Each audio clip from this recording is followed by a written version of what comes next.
പറഞ്ഞാൽ 10 വട്ടം 100 വട്ടം സത്യം ചെയ്യും അള്ളയാണ് സത്യം.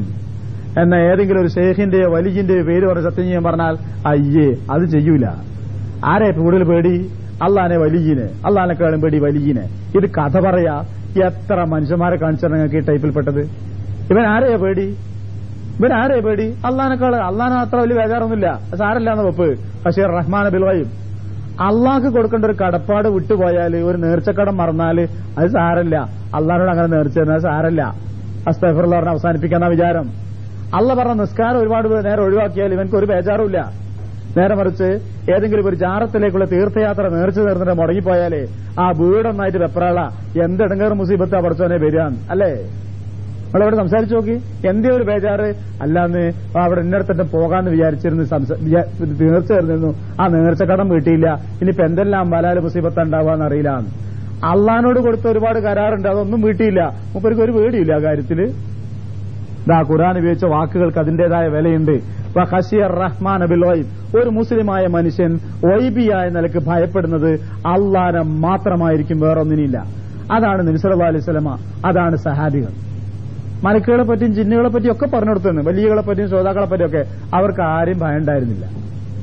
ഈ പ്രേതമൊക്കെ ഉണ്ടല്ലോ, പ്രേതം അങ്ങനെ ഒന്നും ഉണ്ടോ ഇല്ലയെന്നതിനെ പറ്റിയുള്ള വിധി പറയില്ല ഞാൻ. ഒരു ധാരണ ഉണ്ടല്ലോ ആൾക്കാരുടെ ഇടയിൽ. എങ്ങനെ നമ്മുടെ അതിനെ പേടിക്കുക? നമ്മളെ സംബന്ധിച്ചത് ഒയ്ബാണ്. നിങ്ങൾ ആരെങ്കിലും പ്രേതനെ കണ്ടവരുണ്ടോ? കണ്ടവരെ കേട്ടവരെ കേട്ടെന്നല്ലാതെ.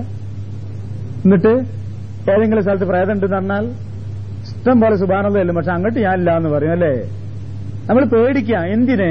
പ്രേതത്തെ. എന്താ ഈ പേടിന്റെ പേര്? ഒയ്ബിയായ പേടി. ഖുർആൻ പറയുന്നു ഒയ്ബിയായ പേടി നിങ്ങൾക്ക് അള്ളാഹിനോട് ഉണ്ടാകാൻ പാടുള്ളൂ. ഒരു മുസ്ലിമായ മനുഷ്യന് 13ാമത്തെ നമ്പറിനോട് ഒരു വെറുപ്പില്ല. അതൊരു ഭാഗ്യം കെട്ട നമ്പറൊന്നുമല്ല. എന്നാ 13ാമത് വന്ന നബി വലിയ ഭാഗ്യം കെട്ട നബി ആവണല്ലോ. ആദ്യ നബികൾക്ക് ഇങ്ങനെ എണ്ണി വന്ന ഒരു 13ാം നമ്പർ നബി ഉണ്ടാവണല്ലോ അല്ലേ?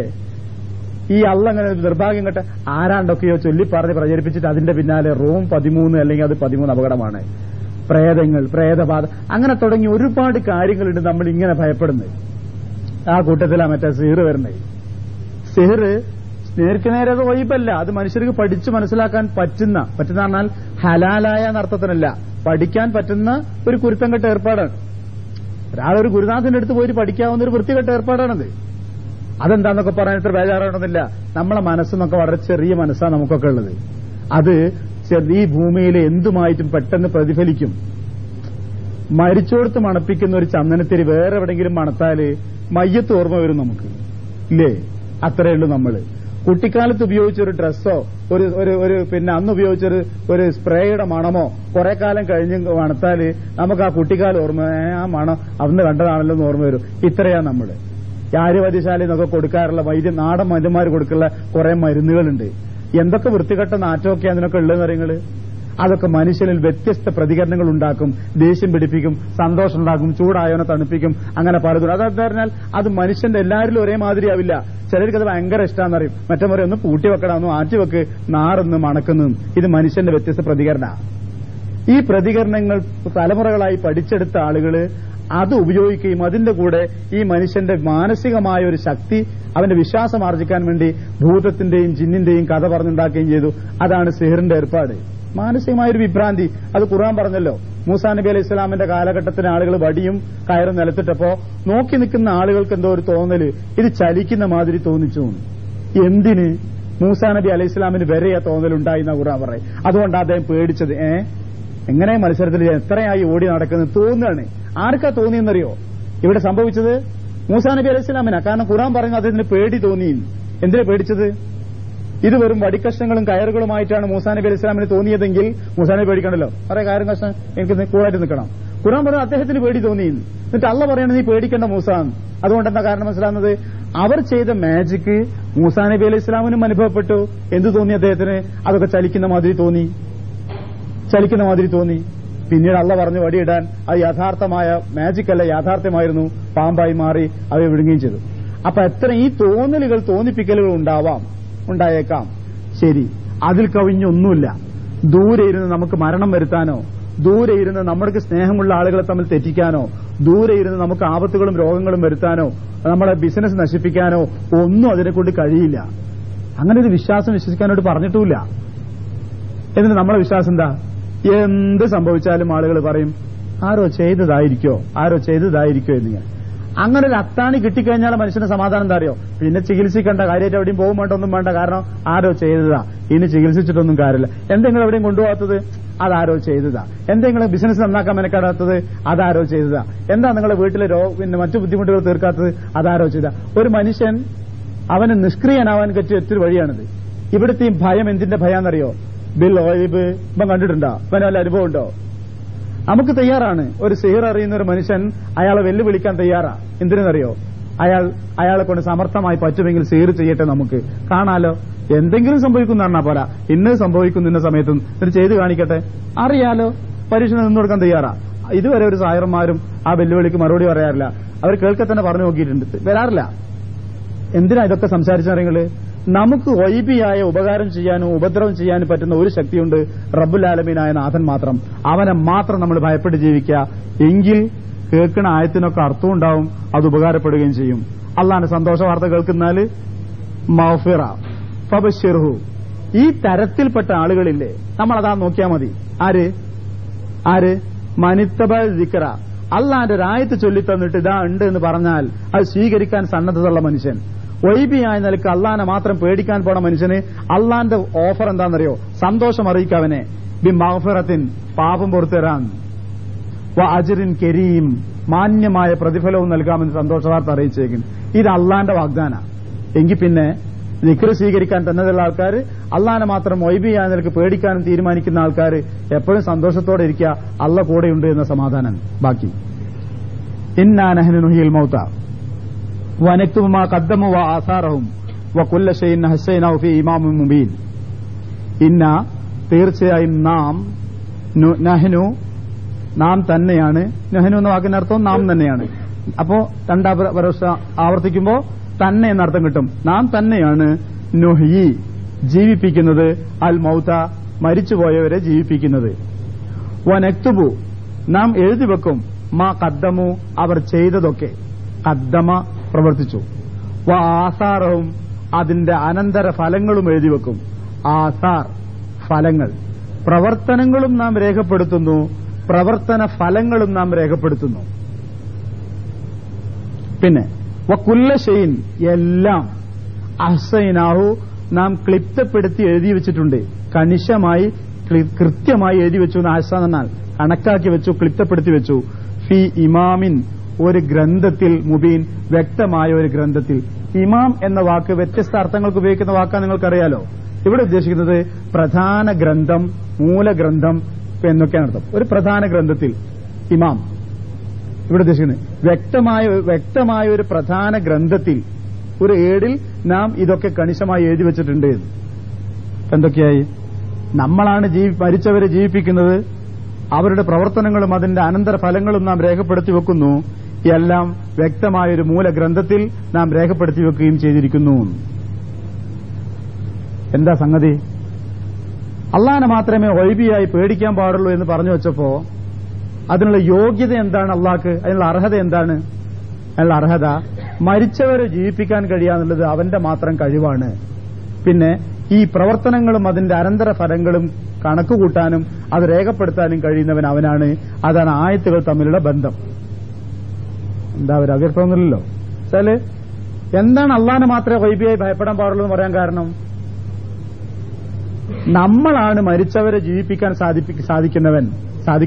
അപ്പൊ മരിച്ചവരെ ജീവിപ്പിക്കുക എന്നുള്ളത് അള്ളാന്റെ മാത്രം ഒരു കഴിവായി, അള്ളാന്റെ മാത്രം ഒരു സിദ്ധിയായിട്ട് എടുത്തു പറയുന്നു. അപ്പൊ പിന്നെ ഈസാ നബി അലൈഹി സ്വലാം ചെയ്തതോ? ആകെ ഖുർആൻ അങ്ങനെ ഒരു കർമ്മം ചെയ്തതായിട്ട് പറയുന്നത് ഈസാ നബി അലൈഹി സ്വലാമിനെ സംബന്ധിച്ചാണ്. അത് തന്നെ അദ്ദേഹം പറഞ്ഞത് എന്റെ സ്വന്തം ഇഷ്ടപ്രകാരം അള്ളാന്റെ അനുമതി പ്രകാരം ഞാൻ ചെയ്തു എന്നാണ്. അത് നിർബാധം ചെയ്തു, എത്രത്തോളം ചെയ്തു എന്നറിയില്ല. നമ്മുടെ നബി സല്ലല്ലാഹു അലൈഹി വസല്ലമയെ സംബന്ധിച്ച് അങ്ങനത്തെ യാതൊരു റിപ്പോർട്ടും വന്നിട്ടുമില്ല മരിച്ചുപോയ ഒരാളെ ജീവിപ്പിച്ചതായിട്ടോ അങ്ങനെ സന്ദർഭമില്ല.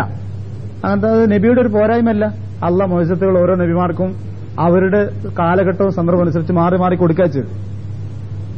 ഇതാണ് അവസ്ഥ എന്നുണ്ടെങ്കിൽ ഈ കഴിവ് പിന്നെ ആർക്കെങ്കിലും ലഭിക്കുമോ? ഒരിക്കലുമില്ല, അള്ളാഹ്ക്ക് മാത്രം. നുഹിയൽ മൗത. പിന്നെ പ്രധാനമായി ഉദ്ദേശിക്കുന്നത് മനുഷ്യന്മാർ മരിച്ചുപോയതിനു ശേഷം ജീവിപ്പിക്കാൻ സാധിക്കുമെന്ന തത്വം പഠിച്ചതാണ്, അറിഞ്ഞതാണ്, മനസ്സിലാക്കിയ കാര്യമാണ്, ആവർത്തിക്കുന്നില്ല. പിന്നെ ഇനിയുള്ള ശ്രദ്ധിക്കേണ്ട ഭാഗം എന്താണെന്നറിയോ? വനക്തുബു, നാം രേഖപ്പെടുത്തി വെക്കുന്നു. എഴുതി വെക്കുന്നു. മാ ഖദ്ദമു അവർ പ്രവർത്തിച്ചത്, വ ആസാറഹും അതിന്റെ അനന്തര ഫലങ്ങളും. ഫലങ്ങൾ എന്നാണ് ആസാർ. അപ്പൊ അള്ളാഹു പ്രവർത്തനങ്ങൾ രേഖപ്പെടുത്തുന്നതിനെ പറ്റി പറഞ്ഞ കൂട്ടത്തിൽ ഇവിടെ വിശദീകരിക്കുന്ന ഒരു കാര്യം എന്താന്ന് പറഞ്ഞാല്, കർമ്മങ്ങൾ മാത്രമല്ല അള്ളാഹു എഴുതി വെക്കുന്നത്, കർമ്മഫലങ്ങളും എഴുതി വെക്കുന്നു. എന്താ ഒരു ഉറക്കം വരുന്ന മാതിരി ഉണ്ടല്ലോ യാസീൻ കേട്ടിട്ട്, അങ്ങനെ ഉണ്ടായിട്ടില്ലല്ലോ. പിന്നെ മാളുന്ന ആരോ ഉണ്ട് എനിക്കറിയില്ല, അതൊന്നും ക്ലാസ് ഉണ്ടാവും ഖുർആൻ ലേണിംഗ് അല്ലേ. പിന്നെ അപ്പോ ആസാർ പ്രവർത്തന ഫലങ്ങൾ അള്ളാഹു രേഖപ്പെടുത്തി വെക്കുന്നു. അപ്പൊ എന്തായി, നാം ശ്രദ്ധിക്കാതെ പോകുന്നൊരു ഭാഗമാണ്. ശ്രദ്ധിക്കാതെ പോകുന്നൊരു ഭാഗം എന്ന് പറഞ്ഞാല്, നബി സല്ലല്ലാഹു അലൈഹി വസല്ലം ഒരിക്കൽ പറഞ്ഞു, ലോകത്ത് എപ്പോൾ ഒരു കൊല നടന്നാലും ആദമിന്റെ ഒരു മകന് അതിന്റെ ഒരു പങ്കുണ്ട്. കാരണം ലോകത്ത് ആദ്യം കൊല തുടങ്ങി വെച്ചത് അയാളാണല്ലോ. ആലോചിച്ച് നോക്കൂ, പരലോകത്ത് വരുമ്പോ ആ മനുഷ്യന്റെ ഗതി എന്താവുന്നു? സ്വന്തം സഹോദരനെ കൊന്ന കുറ്റത്തിന് പുറമെ ഈ ലോകത്തെ എത്ര കൊല മനുഷ്യന്മാർ അന്യായമായി കൊന്നുവോ ആ ഓരോ കൊലക്കുറ്റത്തിന്റെയും ഒരംശം, ഒരു പങ്ക് അയാൾക്ക് കിട്ടിക്കൊണ്ടിരിക്കുക എന്ന് പറഞ്ഞാൽ ആ മനുഷ്യന്റെ ഗതികേട് ദുരവസ്ഥ ആലോചിച്ച് നോക്കൂ നിങ്ങൾ. ഇതാണ് തിന്മയുടെ ഗതി. നന്മയുടെ ഗതിയും ഇത് തന്നെയാണ്. ഓരോ നന്മകൾ ഓരോരുത്തർ തുടങ്ങി വെച്ചാലും ആ നന്മകൾ ആരെല്ലാം ആവർത്തിക്കുന്നുവോ അപ്പോഴൊക്കെയും അതിന്റെ ഒരു പ്രതിഫലം കിട്ടിക്കൊണ്ടിരിക്കുകയും ചെയ്യുന്നു. അതുകൊണ്ട് നമ്മൾ ഒരിക്കലും ഒരു തിന്മ തുടങ്ങി വെക്കുന്നു ചെയ്തുകൂടാ, നമുക്കറിയാം. പക്ഷെ മനുഷ്യരല്ലേ, ചിലപ്പോഴൊക്കെ സംഭവിച്ചു പോയേക്കാം. പക്ഷെ ഒരു കാര്യം നമ്മുടെ തലയിലുണ്ട്, ഞാനായിട്ട് ഒരു ദുഷ്ടത, ഒരു ദ്രോഹം, ഒരു തിന്മ തുടങ്ങി വെക്കേണ്ടതില്ല. ഈ ഒരു തീരുമാനം സമൂഹത്തിൽ ഉണ്ടായിരുന്നെങ്കിൽ ഒരുപാട് ദുരാചാരങ്ങൾ കടന്നു വരില്ലായിരുന്നു. ഇപ്പൊ നിങ്ങൾ ആലോചിച്ച് നോക്കൂ, സ്ത്രീധനത്തിന്റെ പേരിൽ കരയേണ്ടി വന്ന ഒരുപാട് പെൺകുട്ടികളും ഒരുപാട് കുടുംബവും മനുഷ്യരുണ്ട്. ഈ സമൂഹത്തിൽ തുടങ്ങി വെച്ച ഏതോ കുറച്ച് ആൾക്കാരുണ്ടല്ലോ, സല്ലല്ലാഹു അലൈഹി വസല്ലം കാലഘട്ടത്തിലില്ല. ഏതോ ഒരു സന്ദർഭത്തിൽ കേരളത്തിന്റെ ഏതോ ഒരു മൂലയിലെ ഒരു ഗ്രാമത്തിൽ എവിടെയോ വെച്ച് ഒന്നോ രണ്ടോ മനുഷ്യന്മാരിൽ ഒന്നോ രണ്ടോ കുടുംബക്കാരാണ് ഈ ഏർപ്പാട് ആദ്യം തുടങ്ങി വെച്ച് കാണാം. ആരാന്നറിയില്ല, ചരിത്രത്തിൽ എവിടെയോ മറഞ്ഞുപോയൊരു സംഗതി. അവരുണ്ടാക്കി വെച്ച ഒരു ഏർപ്പാട്, ഒരു ദുരാചാരം, തെറ്റായ ഒരു ക്രമം ഇന്ന് ഈ സമൂഹത്തിലെ എത്ര ആളുകൾ അതിന്റെ പേരിൽ വിഷമിക്കുന്നുവോ, എത്ര പേർ ചെയ്യുന്നുവോ അവർക്ക് അതിന്റെ ശിക്ഷ അനുഭവിക്കേണ്ടി വരുമെന്ന് പറയുമ്പോൾ മരിച്ചു മണ്ണടിഞ്ഞു പോയ ആളുകൾ പാശറയിൽ വരുമ്പോഴാണ് അവർ ചെയ്ത തെറ്റിന്റെ വലിപ്പം എന്താണെന്ന് മനസ്സിലാക്കുക. അതുകൊണ്ട് ആവശ്യത്തിന് മാത്രം ദുരാചാരം നമ്മുടെ ഇടയിൽ ഉണ്ടല്ലോ. അത് നന്ന്ന്നുള്ള അർത്ഥത്തിലല്ല ഞാൻ പറഞ്ഞത്, ഗതികെട്ട് ഒരു നൂലാമാലയായി കിടക്കുന്നുണ്ടല്ലോ. നമ്മളായിട്ട് ഇനി പുതിയതൊന്നും വലിച്ചു കയറ്റണ്ട, ആ ഒരു തീരുമാനമെങ്കിലും എടുക്കും. ഒരു പുര കൂടി ഒരു പുതിയ വീടുണ്ടാക്കുക, അതിൽ താമസാക്കുക എന്ന് പറഞ്ഞാൽ സാധാരണ ഒരു മനുഷ്യന്റെ സ്വപ്നമാണത്, ഒരു ആഗ്രഹമാണത്, സന്തോഷമുള്ള ഒരു സമയമാണത്. പക്ഷേ പരിശോധിച്ചിടത്തോളം അങ്ങനെ ഒരു സന്ദർഭത്തെ പറ്റി പ്രത്യേകമായൊരു സംസാരമോ ആ സന്ദർഭത്തെ എങ്ങനെ കൈകാര്യം ചെയ്യണമെന്ന് ഉദ്ദേശിക്കുന്ന ഒരു ഹദീസോ കാണാൻ കഴിഞ്ഞില്ല. നിങ്ങളൊരു പുതിയ വീടുണ്ടാക്കിയാൽ ആ വീട്ടിൽ കടന്ന് പ്രവേശിക്കേണ്ടത് ഇന്ന സന്ദർഭത്തിലാണെന്നോ അത് അവിടെ കടന്നു ചെല്ലുമ്പോൾ ആദ്യമായി ചെയ്യേണ്ടത് ഇന്നതാണെന്നോ വിശദീകരിക്കുന്ന ഒരു ഹദീസും കണ്ടിട്ടില്ല. മാത്രമല്ല നമ്മുടെ പൂർവികന്മാരായ ആളുകൾക്ക് അത് ജീവിതത്തിൽ ഒരു ഭാഗമാണെന്നതിൽ കവിഞ്ഞ് അതിന് അധികമായൊരു പ്രാധാന്യം നൽകിയതായി കാണുന്നില്ല. എനിക്ക് തോന്നുന്നു നമ്മുടെ നാട്ടിലെ ഹിന്ദുക്കളായ ആളുകൾക്കൊക്കെ മക്കളെ ചോറൂണ് ഒരു വലിയ കാര്യമാണല്ലോ. കുട്ടികൾക്ക് ചോറൂണ് അത് വലിയ വിഷയമായിട്ടാണ് എടുക്കല്. നമ്മൾ അങ്ങനെ ഒരു വലിയ വിഷയമായിട്ട് എടുക്കല്ലോ. കുട്ടികൾ എപ്പോഴോ വാരി തിന്നും അത്ര തന്നെ അല്ലാത്ത അല്ലെ.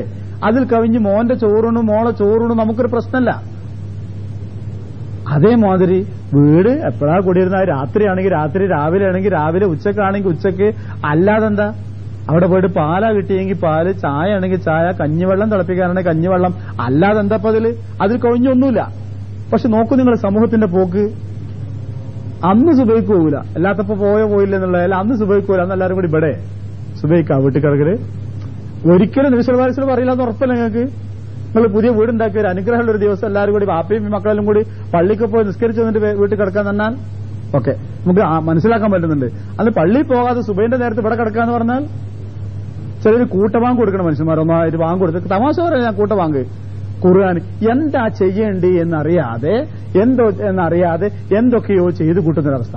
ഇത് നിങ്ങൾ ചെയ്താൽ നിങ്ങളെ മക്കൾ എന്താ ഓർമ്മിക്കുക, ഉപ്പ പണ്ടുള്ള കാലത്ത് വീട് കൂടിയിരിക്കുമ്പോ പിന്നെ ഇങ്ങനെയാണ് ചെയ്തത്, അതുകൊണ്ട് അതൊരാചാരമാണ്, നമുക്കും അങ്ങനെ. അത് മകൻ തീരുമാനിച്ചു, ആരോടും പറയുന്നില്ല, തീരുമാനിച്ചു മകന്റെ വീട് കൂടിയിരിക്കും, അത് ചെയ്യും, അത് അടുത്ത തലമുറ ചെയ്യും, തുടങ്ങി വെച്ചവൻ ആരാ? അവരിതിന്റെ പങ്ക് കിട്ടുന്നുള്ള ഉറപ്പല്ലേ? ഈ നിങ്ങൾ ആ കൂട്ടത്തില് ആ നമ്മുടെ സമൂഹത്തിൽ കടന്നു വന്ന വിവാഹത്തിന് അതൊക്കെ എന്താ ഇങ്ങനെ ആവർത്തിക്കുന്നതിനാന്ന് വെച്ചാൽ പോകുന്നില്ല അതൊന്നും. ഈ മാല ചാർത്തുന്ന എന്തിനാ പൂക്കൾ കൊണ്ട്? സത്യത്തിൽ അത് നമ്മുടെ സമൂഹത്തിലെ അധികൃതരായ ഒരു വർഗത്തിന്റേതാണ് കാര്യമായ ആചാരം. നമ്മൾ മനുഷ്യനെ അധികൃതനായി കാണുന്നില്ല സത്യം, പക്ഷെ എന്നാലും അത് അവരുടേതാണ് ആചാരക്രമമൊക്കെ. പണ്ട് കുട്ടിക്കാലത്തൊക്കെ നമ്മൾ കണ്ടിട്ടില്ലേ അതൊക്കെ? ആ ഒരു കിന്നാരം ഇങ്ങനെ മുട്ടിയിട്ട് എല്ലാവരും കൂടി ഇങ്ങനെ പോവുകയും ഈ മാലിട്ട് പോവുകയും ചെയ്തു. അത് മുസ്ലിമായ ഒരു മനുഷ്യൻ ഇത്ര വലിയ പവിത്രമായ ഒരു കർമ്മമായിട്ട് പുരുഷൻ സ്ത്രീക്കും സ്ത്രീ പുരുഷനും മാലിട്ട് കൊടുക്കുക, അല്ലെങ്കിൽ മാലകളുമായിട്ട് ഇയാൾ ഇങ്ങനെ നടക്കുക. മാലിട്ട് പുരാപ്പള പോവുകയാണെന്നാ പറഞ്ഞു. മുപ്പര് ഈ മാലയെല്ലാം കൂടി ചേർത്തിട്ട് ഇങ്ങനെ പോവുക. പൂക്കളോട് നമുക്കൊരു വിരോധമില്ല, അള്ളാന്റെ സൃഷ്ടിയാണ്, നല്ല സാധനമാണത്. പക്ഷേ അത് മനുഷ്യനെടുത്ത് ദുരുപയോഗപ്പെടുത്തിയൊരു ആചാരക്രമമാക്കി മാറ്റുമ്പോൾ നമ്മൾ അതിന്റെ പിന്നാലെ പോകണോ? നമ്മളിനി പുരാപ്പള പോവുക, അള്ളാഹു ആലം. ഇനി പോയാലും നമ്മളെ മക്കളോ ബാക്കിയുള്ളവരോ പുരാപ്പള പോണ നേരമായാലും പുരാപ്പള വരേണ്ട സമയമായാലും പറയാ, മോനെ മുസ്ലിം കുട്ടികൾ വരണ മാതിരി വരിക, മോന് കുറെ മാലയും പൂക്കളും ചാർത്തിക്കൊണ്ട് വരേണ്ട സന്ദർഭമില്ല എന്ന് പറയാം. ഇതിന് നമ്മളെ കൊണ്ട് കഴിയണം, ഇതിനെക്കൊണ്ട് നമ്മളെ കൊണ്ട് സാധിക്കണം. ഇനിയാണ് ആ വിവാഹത്തിന് ശേഷമുള്ള കാണലുകൾ, സന്ദർഭങ്ങൾ തുടങ്ങിയിട്ട് അതുമായി ബന്ധപ്പെട്ട് നിൽക്കുന്ന ഒരു കൂട്ടമുണ്ടത് പറഞ്ഞാൽ തീരാത്തത്ര. അതിൽ നിന്നിട്ട് മുക്തമാവാൻ ഒരു മനുഷ്യന് തെല്ലൊന്നും മനക്കരുത്ത് പോരാ, നല്ല മനക്കരുത്തോടെ നിൽക്കുക. പഠിക്കേണ്ട പാടെന്താ അറിയോ? ഞാനായിട്ട് ഈ ഒരു മുസീബത്ത് തുടങ്ങി വെച്ചാൽ, എന്റെ നാട്ടിൽ തുടങ്ങി വെച്ചാൽ, ഇത് ആരാണ്ടൊക്കെയോ പിൻപറ്റുകയും അനുകരിക്കുകയും ചെയ്താൽ അതിന്റെ മുഴുവൻ കുറ്റവും ശിക്ഷയും ഞാൻ അനുഭവിക്കേണ്ടി വരും എന്ന ബോധം. എന്താ തെളിവ്? നിങ്ങളെ പ്രവൃത്തികൾ മാത്രമല്ല, അതിന്റെ അനന്തര ഫലങ്ങളും ഞാൻ രേഖപ്പെടുത്തുന്നു.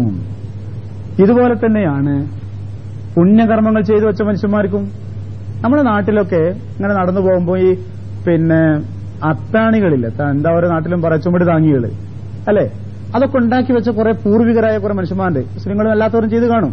ആലോചിച്ച് നോക്കൂ, അവർക്കറിയാത്ത പരിചയമില്ലാത്ത ചുമട് താങ്ങിയിട്ട് വലിയ ഭാരിച്ച ചുമടുകൾ തലയിൽ വെച്ച് കിലോമീറ്റർ കണക്കിന് ദൂരം യാത്ര ചെയ്തു വരുന്ന മനുഷ്യർക്ക് ഈ ചുമടൊന്ന് താങ്ങി വെക്കാൻ വഴിയിൽ ആരെയും കിട്ടിയെന്ന് വരില്ല. അപ്പോൾ അവർ ചുമട് താങ്ങി ഉണ്ടാക്കി അതിന് താഴെ പോയി ഇങ്ങനെ നിന്നാൽ ആ ചുമട് അതിന്റെ മേലെ വെക്കും ചെയ്യുക.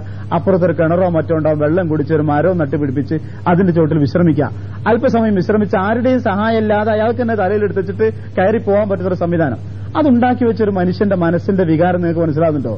മുസ്ലിം ആണെങ്കിൽ അയാൾ വലിയൊരു പുണ്യകർമ്മ ചെയ്തു വെച്ചത്. കാരണം അയാളുടെ അനന്തര ഫലം ആർക്കാണ്? അയാൾ അറിയാത്ത ഒരുപാട് ആളുകൾക്കാണ് കിട്ടിയത്. ഒരുപാട് ആളുകൾക്ക് പണ്ടൊക്കെ അലഞ്ഞു തിരിഞ്ഞ് നടക്കുന്ന കാലികൾക്ക് കുടിക്കാൻ വേണ്ടിയിട്ട് വെള്ളം ഒഴിച്ചു വെക്കുന്ന സമ്പ്രദായങ്ങൾ ഉണ്ടായിരുന്നു പലരും. ഇപ്പോഴും ഇങ്ങനെ പോയാൽ പലയിടത്തും കാണും. അതെന്താണ്? കാലികളല്ല, ആരാ അവർക്ക് വെള്ളം കൊടുക്കുക? അപ്പൊ അലഞ്ഞു തിരിയുന്നൊക്കെ നാക്കാലികൾ ഉണ്ടാവും. അവ കുടിക്കട്ടെ എന്ന് വിചാരിച്ച് തൊട്ടിയിൽ വെള്ളം ഈ സിമന്റ് കൊണ്ടോ കല്ല് കൊണ്ടോ കെട്ടി ഉണ്ടാക്കിയതിൽ വെള്ളം ഒഴിച്ചു വെക്കും, വന്ന് കുടിച്ചു പോകട്ടെ എന്ന്. വഴി തിരിയുന്ന കവലകളിൽ സർക്കാരിനെയും പഞ്ചായത്തിനെയും പേടിച്ചിട്ടല്ല, സ്വന്തം നിലക്ക് ഒരു ചിമ്മിനി വിളക്കും ഒരു റാന്തൽ വിളക്കും അതിൽ വിളക്ക് കത്തിച്ച് ഒരു കാലും തൂക്കിയിട്ട് എന്തിനാണ്? ഇതിന്റെ അപ്പുറത്തൊരു കുളമുണ്ട്, അല്ലെങ്കിൽ കുഴിയുണ്ട്, അല്ലെങ്കിൽ ഇവിടെ വഴി തിരിവാണെന്ന് ശ്രദ്ധിക്കാൻ വേണ്ടിയിട്ട് അല്ലേ? അങ്ങനെ ആ പള്ളികളും ആ വഖഫ് സ്വത്തുക്കളും ആ സമ്പ്രദായങ്ങൾ ആലോചിച്ച് നോക്കുന്നു. ആ ചെയ്ത ആളുകൾക്കൊക്കെ അതിന് അർഹമായ പ്രതിഫലം ഭൂമിയിൽ നിന്ന് ഏതായാലും കിട്ടിക്കാണില്ല, ഉറപ്പാ. കാരണം അങ്ങനത്തെ കാലം അവർക്ക് കിട്ടിക്കാണില്ല. അത് അള്ളാഹ് രേഖപ്പെടുത്തുമെന്ന് പറഞ്ഞാല് വലിയൊരു വാഗ്ദാനാണല്ലോ, വലിയൊരു വാഗ്ദാനമെങ്കിലും ഒരു പള്ളിക്ക് ഇപ്പൊ ഈ പള്ളി ഉണ്ടാക്കിയ മനുഷ്യന്മാര് സർക്കാരാണോ വ്യക്തികളുടെ സഹായങ്ങൾ ഉണ്ടാവാലോ. അപ്പൊ ഇവിടെ ആരെല്ലാം ദിക്റുകൾ ചൊല്ലുന്നുവോ, നിസ്കരിക്കുന്നുവോ, ഒരുമിച്ച് കൂടുന്നുവോ, എത്ര കാലം കഴിയുന്നുവോ, അപ്പോഴൊക്കെയും അതിൽ ഭാഗഭാക്കായ വ്യക്തികൾക്ക് അല്ലെങ്കിൽ മുടക്കിയ ആളുകൾക്ക് അതിന്റെ പ്രതിഫലം കിട്ടിക്കൊണ്ടിരിക്കുന്ന. എങ്കിൽ പിന്നെ നമ്മളെ നാട്ടിലെ പള്ളി നമ്മളെ കൊണ്ട് തന്നെ ഉണ്ടാക്കാനുള്ളൊരു തീരുമാനം നമ്മൾ എടുക്കുക. നമ്മളെ വീടുണ്ടാക്കാൻ നമ്മളെ കൊണ്ടാവും, ബാക്കി ഉണ്ടാക്കാനൊക്കെ ആവും. പള്ളി മാത്രം ആരെങ്കിലും നൽകണം, സഹായം ചോദിച്ചോളൂ, അതിനൊന്നും വിരോധമില്ല, അത് വേണ്ടി വരാം ചിലപ്പോ. പക്ഷേ ആ നാട്ടിലെ ആളുകളുടെ ഭാവനക്ക് പോലും എത്താത്ത വിധത്തിലുള്ള വലിയൊരു പള്ളിയെക്കുറിച്ചുള്ളൊരു സങ്കല്പവും പ്ലാനും ഉണ്ടാക്കി നാടായ നാടുകളിൽ മുഴുവൻ, പ്രത്യേകിച്ചും അറബി നാടുകളെ ആശ്രയിച്ചിട്ട് അവിടെ എല്ലാവരും കൂടി വന്നാൽ പോലും പള്ളിയിലെ മുക്കാൽ ഭാഗം കാലിയാവും വിധത്തിലുള്ള ഒരു വലിയ പള്ളി ഉണ്ടാക്കേണ്ട അങ്ങനെ ഉണ്ടോ? അതൊക്കെ നമ്മൾ പൂർവികന്മാർ കുറച്ചുകൂടി മെച്ചാണ് അവരാ കാര്യത്തില്. പള്ളിയോ മരം ഞാൻ തരാം, ഓട് ഞാൻ തരാം, കൂലിപ്പണിക്ക് ഞങ്ങളുണ്ടാവാം, നമുക്കെല്ലാവർക്കും കൂടി ചെയ്യാം എന്നിട്ടുണ്ടാവുന്നൊരു പള്ളി എന്താ? അത് മതി. അതാ ആ പള്ളി. അപ്പൊ എന്തുണ്ടാവുന്നറിയോ? ആ പള്ളിക്ക് എന്തെങ്കിലും പറ്റുമ്പോ ആളുകൾക്ക് ബേജാറുണ്ടാവും, ഞങ്ങളെ പള്ളി ഇപ്പൊ ഒരവസ്ഥ എന്താണെന്നറിയോ? സത്യമാണ് ഞാൻ ഈ പറയുന്നത്. ഒരു മലപ്പുറം ജില്ലയിലെ ഒരു പ്രധാന നഗരത്തിന്റെ ഒരു രണ്ടാം നിലയിൽ നിൽക്കുന്ന ഒരു നഗരത്തിലെ ഒരു പള്ളിയിൽ ഒരു സന്ദർഭത്തിൽ ഒരു സുഖകരമല്ലാത്തൊരു സാഹചര്യം ഉണ്ടായപ്പോ ആ നാട്ടുകാർ പറഞ്ഞു, അത് സാരല്ല, പള്ളി നമ്മളതൊന്നുമില്ല, നമുക്ക് കൊടുക്കൊന്നുമില്ലേ. സത്യം ആളുകളെ പ്രത്യേകം എന്താണെന്നറിയോ? ആ പള്ളി നീ അഥവാ പൊളിഞ്ഞു പോയാലും നമുക്ക് പ്രത്യേകിച്ചൊന്നുമില്ല, കാരണം നമ്മളാരും പൈസയുമില്ലല്ലോ. അത് വേറെ ആളുണ്ടാക്കിയ അല്ലെങ്കിൽ ഒരു കൂട്ടരുണ്ടാക്കിയ ഒരു സംഭാവന ഉണ്ടാക്കിയ പള്ളിയാ. അതിലെ ആളുകൾക്ക് പറഞ്ഞ ശരിയെന്നർത്ഥത്തിലാണ് ഞാൻ പറഞ്ഞത്. മനുഷ്യന്റെ മനസ്സ് പോകുന്ന രംഗഘട്ടങ്ങൾ അവനാന്റെ വിയർപ്പൊഴുക്കി, അവനാന്റെ പങ്കൊഴുക്കി, അവർ മഹലിലെ 10 വീട്ടുകാർ 40 വീട്ടുകാർ അവരെ കൊണ്ടാവും ഒരു ഓല ഷെഡ് കെട്ടി ഉണ്ടാക്കിയാൽ അവരെ മനസ്സിലൊരു വികാരണം, ഇത് ഞങ്ങളെ പള്ളിയാ, ഞങ്ങളെ വിയർപ്പാത്. അതിനെന്തെങ്കിലും വരുമ്പോഴേ ആരും പറഞ്ഞു കൊടുക്കേണ്ട അവനോട് എന്ത് ചെയ്യണം. അതാന്റെ പ്രത്യേകത. എന്തിനാ ഇതൊക്കെ പറഞ്ഞത്? ആസാറുകൾ ഉണ്ടാക്കി വെക്കാൻ വേണ്ടി ശ്രമിക്കുക. ആസാറുകൾ എന്ന് പറഞ്ഞാൽ സൽഫലങ്ങളുള്ള സൽപ്രവർത്തനങ്ങളിൽ പങ്കാളികളാവാൻ വേണ്ടി തീരുമാനിക്കുക. ഒരു ദുഷ്ഫലമുള്ള പ്രവർത്തനത്തിന്റെയും പങ്കാളി ആവാതിരിക്കാൻ വേണ്ടി ശ്രദ്ധിക്കുകയും ചെയ്യാം. അതാണ് കദ്ദമോ അല്ല ആസാറോ. അതുകൊണ്ടൊക്കെ തന്നെയാണ് നമ്മൾ മുമ്പ് പറഞ്ഞിട്ടുണ്ട്, ഈ വ്യഭിചാരം പോലെയുള്ള കുറ്റങ്ങൾക്ക് അല്ലാഹു സുബ്ഹാനഹു വ തആല കൊലക്കുറ്റം പറയാൻ കൊന്നൊടുക്കണം അവനെന്നൊക്കെ പറഞ്ഞല്ലോ. അതിന്റെയൊക്കെ കാരണം ഇതാണ്.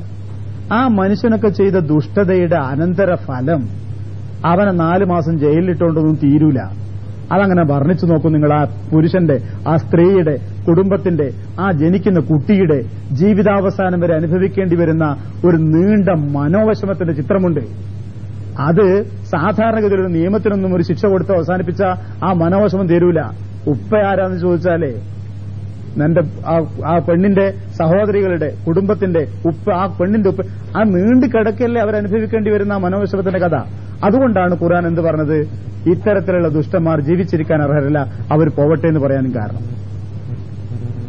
എല്ലാം കഴിഞ്ഞിട്ട് അവനാനൊന്ന് ചിന്തിച്ചു നോക്കി, എന്താ ആസാറാ നമ്മളെ കൊണ്ടുണ്ടായത്? ഒന്നുമില്ലാന്നൊന്നും ഞാൻ പറയുന്നില്ല, ഒന്നുമില്ല. ഇവിടെയല്ലേ നമ്മൾ വിഷമിച്ചു പോകുന്നത്. ഒരാസാറ് നമ്മളെ കൊണ്ടുണ്ടാക്കാൻ പറ്റിയില്ലെന്നോ? എന്തെങ്കിലും ആസാറുകൾ, അനന്തര ഫലങ്ങൾ, നന്മകൾ പൂക്കുന്ന, നന്മകൾ ഉണ്ടായിത്തീരുന്ന എന്താന്നറിയുന്നത് നബി സല്ലല്ലാഹു അലൈഹി വസല്ലം പറഞ്ഞേ, നിനക്ക് പറ്റുമെങ്കിൽ ഒരു പുഴ കീറിക്കൂടെ? ഹദീസാ. വെള്ളം മുക്കി കൊടുക്കാവുന്ന ഒരു ബക്കറ്റ്, വെള്ളം മുക്കി കൊടുക്കാവുന്ന സംവിധാനം, അങ്ങനെ പറഞ്ഞിട്ട് ഇങ്ങനെ കുറെ കാര്യങ്ങൾ ഇങ്ങനെ പറഞ്ഞിട്ട് നബി പറഞ്ഞു. അല്ലെങ്കിൽ ഒരു ഖുർആൻ പള്ളിക്ക് ഒരു ഖുർആൻ കൊടുക്കുക. ഖുർആൻ ഇക്കാലത്തിലൊക്കെ ഒരു പള്ളിക്ക് കൊടുത്തിട്ടുണ്ടാവില്ല നമ്മൾ. ഇല്ലാന്ന് ഞാൻ പറയുന്നില്ലേ.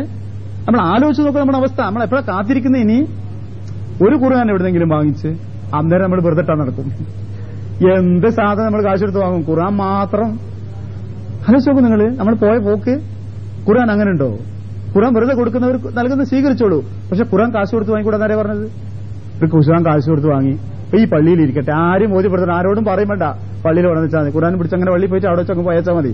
ഒരാൾക്കും കണക്കും മോദിന് രേഖപ്പെടുത്തേണ്ടില്ല. ബുദ്ധിമുട്ടില്ലാതെ നടക്കുന്ന കാര്യമാണ്.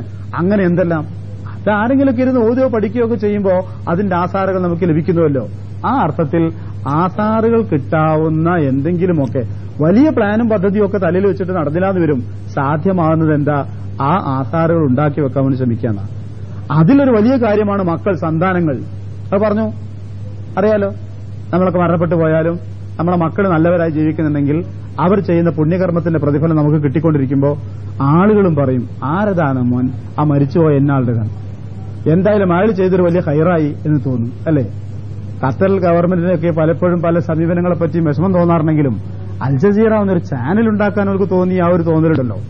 സ്വതന്ത്രമായ ഒരു കാര്യങ്ങൾ വിവരിക്കാവുന്നൊരു അതൊരു പുണ്യകർമ്മമായി തന്നെ തോന്നുന്നു സത്യമായിട്ട്. കാരണം മീഡിയകളിൽ അതിന്റെ പ്രാധാന്യം അതാ സന്ദർഭങ്ങൾ വ്യക്തമാകുന്നുണ്ടല്ലോ. അതിന്റെ ആസാറുകൾ ചില്ലറയൊന്നുമില്ല. 35 മില്യൺ ആളുകളെങ്ങാണ് നോക്കിക്കൊണ്ടിരിക്കുന്ന പറഞ്ഞത്. 35 മില്യൺ ലോകത്തിന്റെ നാനാഭാഗത്ത് മുസ്ലിങ്ങൾ അവർക്കവരുടെ ആവശ്യമായിട്ടോ സത്യസന്ധമായി കിട്ടാവുന്ന ഒരു മാർഗമായി കണ്ടുകൊണ്ടിരിക്കുന്നു. അപ്പോ ആ പണം മുടക്കിയവനും അതിന്റെ പിന്നിൽ പ്രവർത്തിക്കുകയും ചിന്തിക്കുകയും ചെയ്ത ആളുകൾ ആരൊക്കെയുണ്ടോ അതിന്റെ ആസാറൊക്കെ പറഞ്ഞാൽ തീരില്ല. അതായത് സന്ദർഭഘട്ടങ്ങളും സാഹചര്യങ്ങൾക്ക് മനസ്സിലാക്കും. അതുകൊണ്ടൊക്കെ തന്നെയാണ് തബൂക്ക് യുദ്ധമൊക്കെ തീരുമാനിച്ച് നബി സല്ലല്ലാഹു അലൈഹി വസല്ലം പറഞ്ഞപ്പോ ഉസ്മാൻ ബിൻ അഫ്ഫാൻ പറഞ്ഞു, ആകളുടെ ചെലവിന്റെ 1/3 ഞാൻ ഏറ്റുന്നു. അബൂബക്കർ സിദ്ദീഖ് റളിയല്ലാഹു പറഞ്ഞു മുഴുവൻ, ഉമർ ഖത്താബ് പകുതി, ഉള്ള സ്വത്തിന്റെ പകുതി എന്നൊക്കെ പറഞ്ഞതിന്റെ കാര്യം ഈ ആസാറായിരുന്നു ഓർമ്മിക്കുക. ഇനി ബാക്കി നിങ്ങൾ ചിന്തിച്ചുകൂടാം. ഇന്നാ നഹ്നു നുഹ്യിൽ മൗത വനക്തുബു മാ ഖദ്ദമു വആസാറഹും. എന്നിട്ട് വകുല്ല ഷൈഇൻ അഹ്സൈനാഹു, എല്ലാം നാം രേഖപ്പെടുത്തി വെച്ചിട്ടുണ്ട് ഫീ ഇമാമി മുബീൻ, വ്യക്തമായൊരു ഗ്രന്ഥത്തിൽ എന്നൊക്കെ പറയുമ്പോൾ പണ്ടതൊക്കെ പലപ്പോഴും ആളുകൾ കേൾക്കുമ്പോൾ എങ്ങനെയപ്പോ ഇതെല്ലാം കൂടി രേഖപ്പെടുത്തുക എന്നെല്ലാം കൂടിയാണ്. ഇപ്പോഴതൊന്നും പറയണ്ടല്ലോ, അല്ലേ? 10,000, 900, 1000 വരുന്ന പുസ്തകങ്ങൾ ഒന്നാക്കിയിട്ട് ഒരു ചെറിയ CD ഒതുക്കിയിട്ട് മനുഷ്യരെ കൊണ്ടുനടക്കാൻ പറ്റും. എത്ര ബാല്യങ്ങൾ 1000 അതിപ്പോ അത് മനുഷ്യനെ കൊണ്ട് കഴിയുന്നു. ഇതൊക്കെ തന്നെ ആ മനുഷ്യനെ കൊണ്ട് സാധിക്കുന്നു. എങ്കിൽ പിന്നെ രാജാതിരാജനായ റബ്ബിന് ഇതെല്ലാം കൂടി രേഖപ്പെടുത്തി വെക്കാൻ ഒരു മുട്ടുസൂചിന്റെ അത്ര, ഒരു ബട്ടന്റെ അത്ര പോലുള്ള സാധനം വേണ്ടി വരില്ല. ഏതോ ഒരു മനുഷ്യനെല്ലാം കൂടി എഴുതി വെക്കാം. നമ്മൾ വിചാരിക്കും രാവിലെ മുതൽ വൈകുന്നേരം വരെയുള്ള അല്ലെങ്കിൽ രേഖപ്പെടുത്തി വെക്കാൻ എങ്ങനെ സാധ്യമാവാൻ? അത് പണ്ടൊരു പക്ഷേ മനുഷ്യൻ ചിന്തിച്ചാലും ഇപ്പോഴൊരു വശമുള്ള കാര്യമില്ലാന്ന് ഉറപ്പാണല്ലോ. അപ്പൊ എല്ലാം കൂടി ഉണ്ടാവുന്നുള്ളത് ഉറപ്പാണ്. ബാക്കി വദ്രിബ് മസലൻ. ഇനി ഒരു കഥ പറയുന്നു, ഒരു ഉദാഹരണം. വദ്രിബ് ലഹും മസലൻ, അവർക്ക് നീ ഒരു ഉപമ പറഞ്ഞു കൊടുക്കുക. ലറബ എന്ന വാക്കിന് അടിച്ചു എന്നർത്ഥമുണ്ട്, ഒരുപാട് അർത്ഥങ്ങളുണ്ട്. ലറബ മസലൻ എന്ന അറബി പറഞ്ഞ ഉപമ പറഞ്ഞു എന്നാണ് വാക്കിന്റെ അർത്ഥം. ലറബ മസലൻ. വദ്രിബ് ലഹും മസലൻ, നീ അവർക്ക് ഒരു ഉപമ പറഞ്ഞു കൊടുക്കുക, ഒരു ഉദാഹരണം പറഞ്ഞു കൊടുക്കുക. എന്താണ്? അസ്ഹാബൽ ഖറിയ, ഒരു ഗ്രാമത്തിലെ ആളുകൾ. ഇത് ജാഅൽ മുർസലൂൻ, അവർക്ക് ദൂതന്മാർ വന്ന സന്ദർഭം ഓർമ്മിക്കുക. ഇത് അർസൽനാ ഇലൈഹി മുസ്നൈനി, നാം 2 ദൂതന്മാർ അവരിലേക്ക് അയച്ചു. ഫകസ്സബൂഹുമാ, അവർ ആ 2 നബിമാരെയും നിഷേധിച്ചു. ഫഅസ്സസ്ന, അപ്പോ നാം ആ നബിക്ക് പിന്തുണ നൽകി, സഹായം നൽകി. ബിസാലിസിൻ, 3ാമതൊരു നബിയെ കൊണ്ട്. ഒരു നാട്ടിലേക്ക് 2 നബിമാരെ അയച്ചു, 2 നബിമാരെയും ആളുകൾ നിഷേധിച്ചപ്പോ 3ാമതൊരു നബിയെ കൂടി ആ നാട്ടിലേക്ക് പറഞ്ഞയച്ചു. ഫഖാലു, എന്നിട്ട് അവർ 3 പേരും കൂടി പറഞ്ഞു, ഇന്നാ ഇലൈക്കും മുർസലൂൻ, ഞങ്ങളെല്ലാം നിങ്ങളിലേക്ക് അയക്കപ്പെട്ട ദൂതന്മാരാണ് എന്നവർ പറഞ്ഞു. ഖാലു, അപ്പൊ അവര് തിരിച്ചു പറഞ്ഞു, ആ നാട്ടുകാര്, മാ അൻതുമില്ലാ ബശറും മിസ്ലുന, നിങ്ങൾ ഞങ്ങളെപ്പോലത്തെ മനുഷ്യന്മാര് മാത്രല്ലേ. വമാ അൻസല റഹ്മാനു മിൻ ഷൈ, പടച്ചവൻ ഒന്നും അവതരിപ്പിച്ചിട്ടേ ഇല്ല, നിങ്ങൾ വെറുതെ നുണ പറയാ, വഹിയുണ്ട്. ഇൻ അൻതുമില്ലാ തെഗദിബൂൻ, നിങ്ങൾ കള്ളം പറയാണ് എന്ന് അവർ ജനങ്ങൾ നബിമാരോട് തിരിച്ചു പറഞ്ഞു. ഖാലു, അപ്പൊ അവര് പറഞ്ഞു, റബ്ബുനാ യഅലമു, പടച്ചോൻക്കറിയാ, ഇന്നാ ഇലൈക്കും ലമുർസലൂൻ, ഞങ്ങൾ നിങ്ങളിലേക്ക് അയക്കപ്പെട്ടവർ തന്നെയാണെന്ന് റബ്ബിനറിയാം. വമാ അലൈനാ ഇല്ലൽ ബലാഗുൽ മുബീൻ, വ്യക്തമായി ഈ കാര്യം നിങ്ങൾ അറിയിക്കേണ്ട ബാധ്യത മാത്രമേ ഞങ്ങൾക്കുള്ളൂ. ഖാലു, അപ്പൊ ആ നാട്ടുകാർ പറഞ്ഞു, ഇന്നാ തതയ്യർനാ ബിക്കും, നിങ്ങളെ സംബന്ധിച്ചൊരു ദുശകുനമായിട്ടാണ് ഞങ്ങൾ കാണുന്നത്, നിങ്ങളൊരു ശകുനപ്പിഴയാണ് ഈ 3 എണ്ണവും. വൈലം തന്തഹു, നിങ്ങൾ വിരമിച്ചില്ലെങ്കിൽ നർജുമന്നക്കും, ഞങ്ങൾ നിങ്ങളെ എറിഞ്ഞു കൊല്ലുമെന്ന് പറഞ്ഞു. അപ്പൊ അവർ ചോദിച്ചു, അതിന് ദുഃഖിർത്തും, നിങ്ങൾക്ക് ഈ മുന്നറിയിപ്പ് നൽകപ്പെട്ടിട്ടാണോ നിങ്ങളിങ്ങനെ ചെയ്യുന്നത്? അല്ലല്ലോ.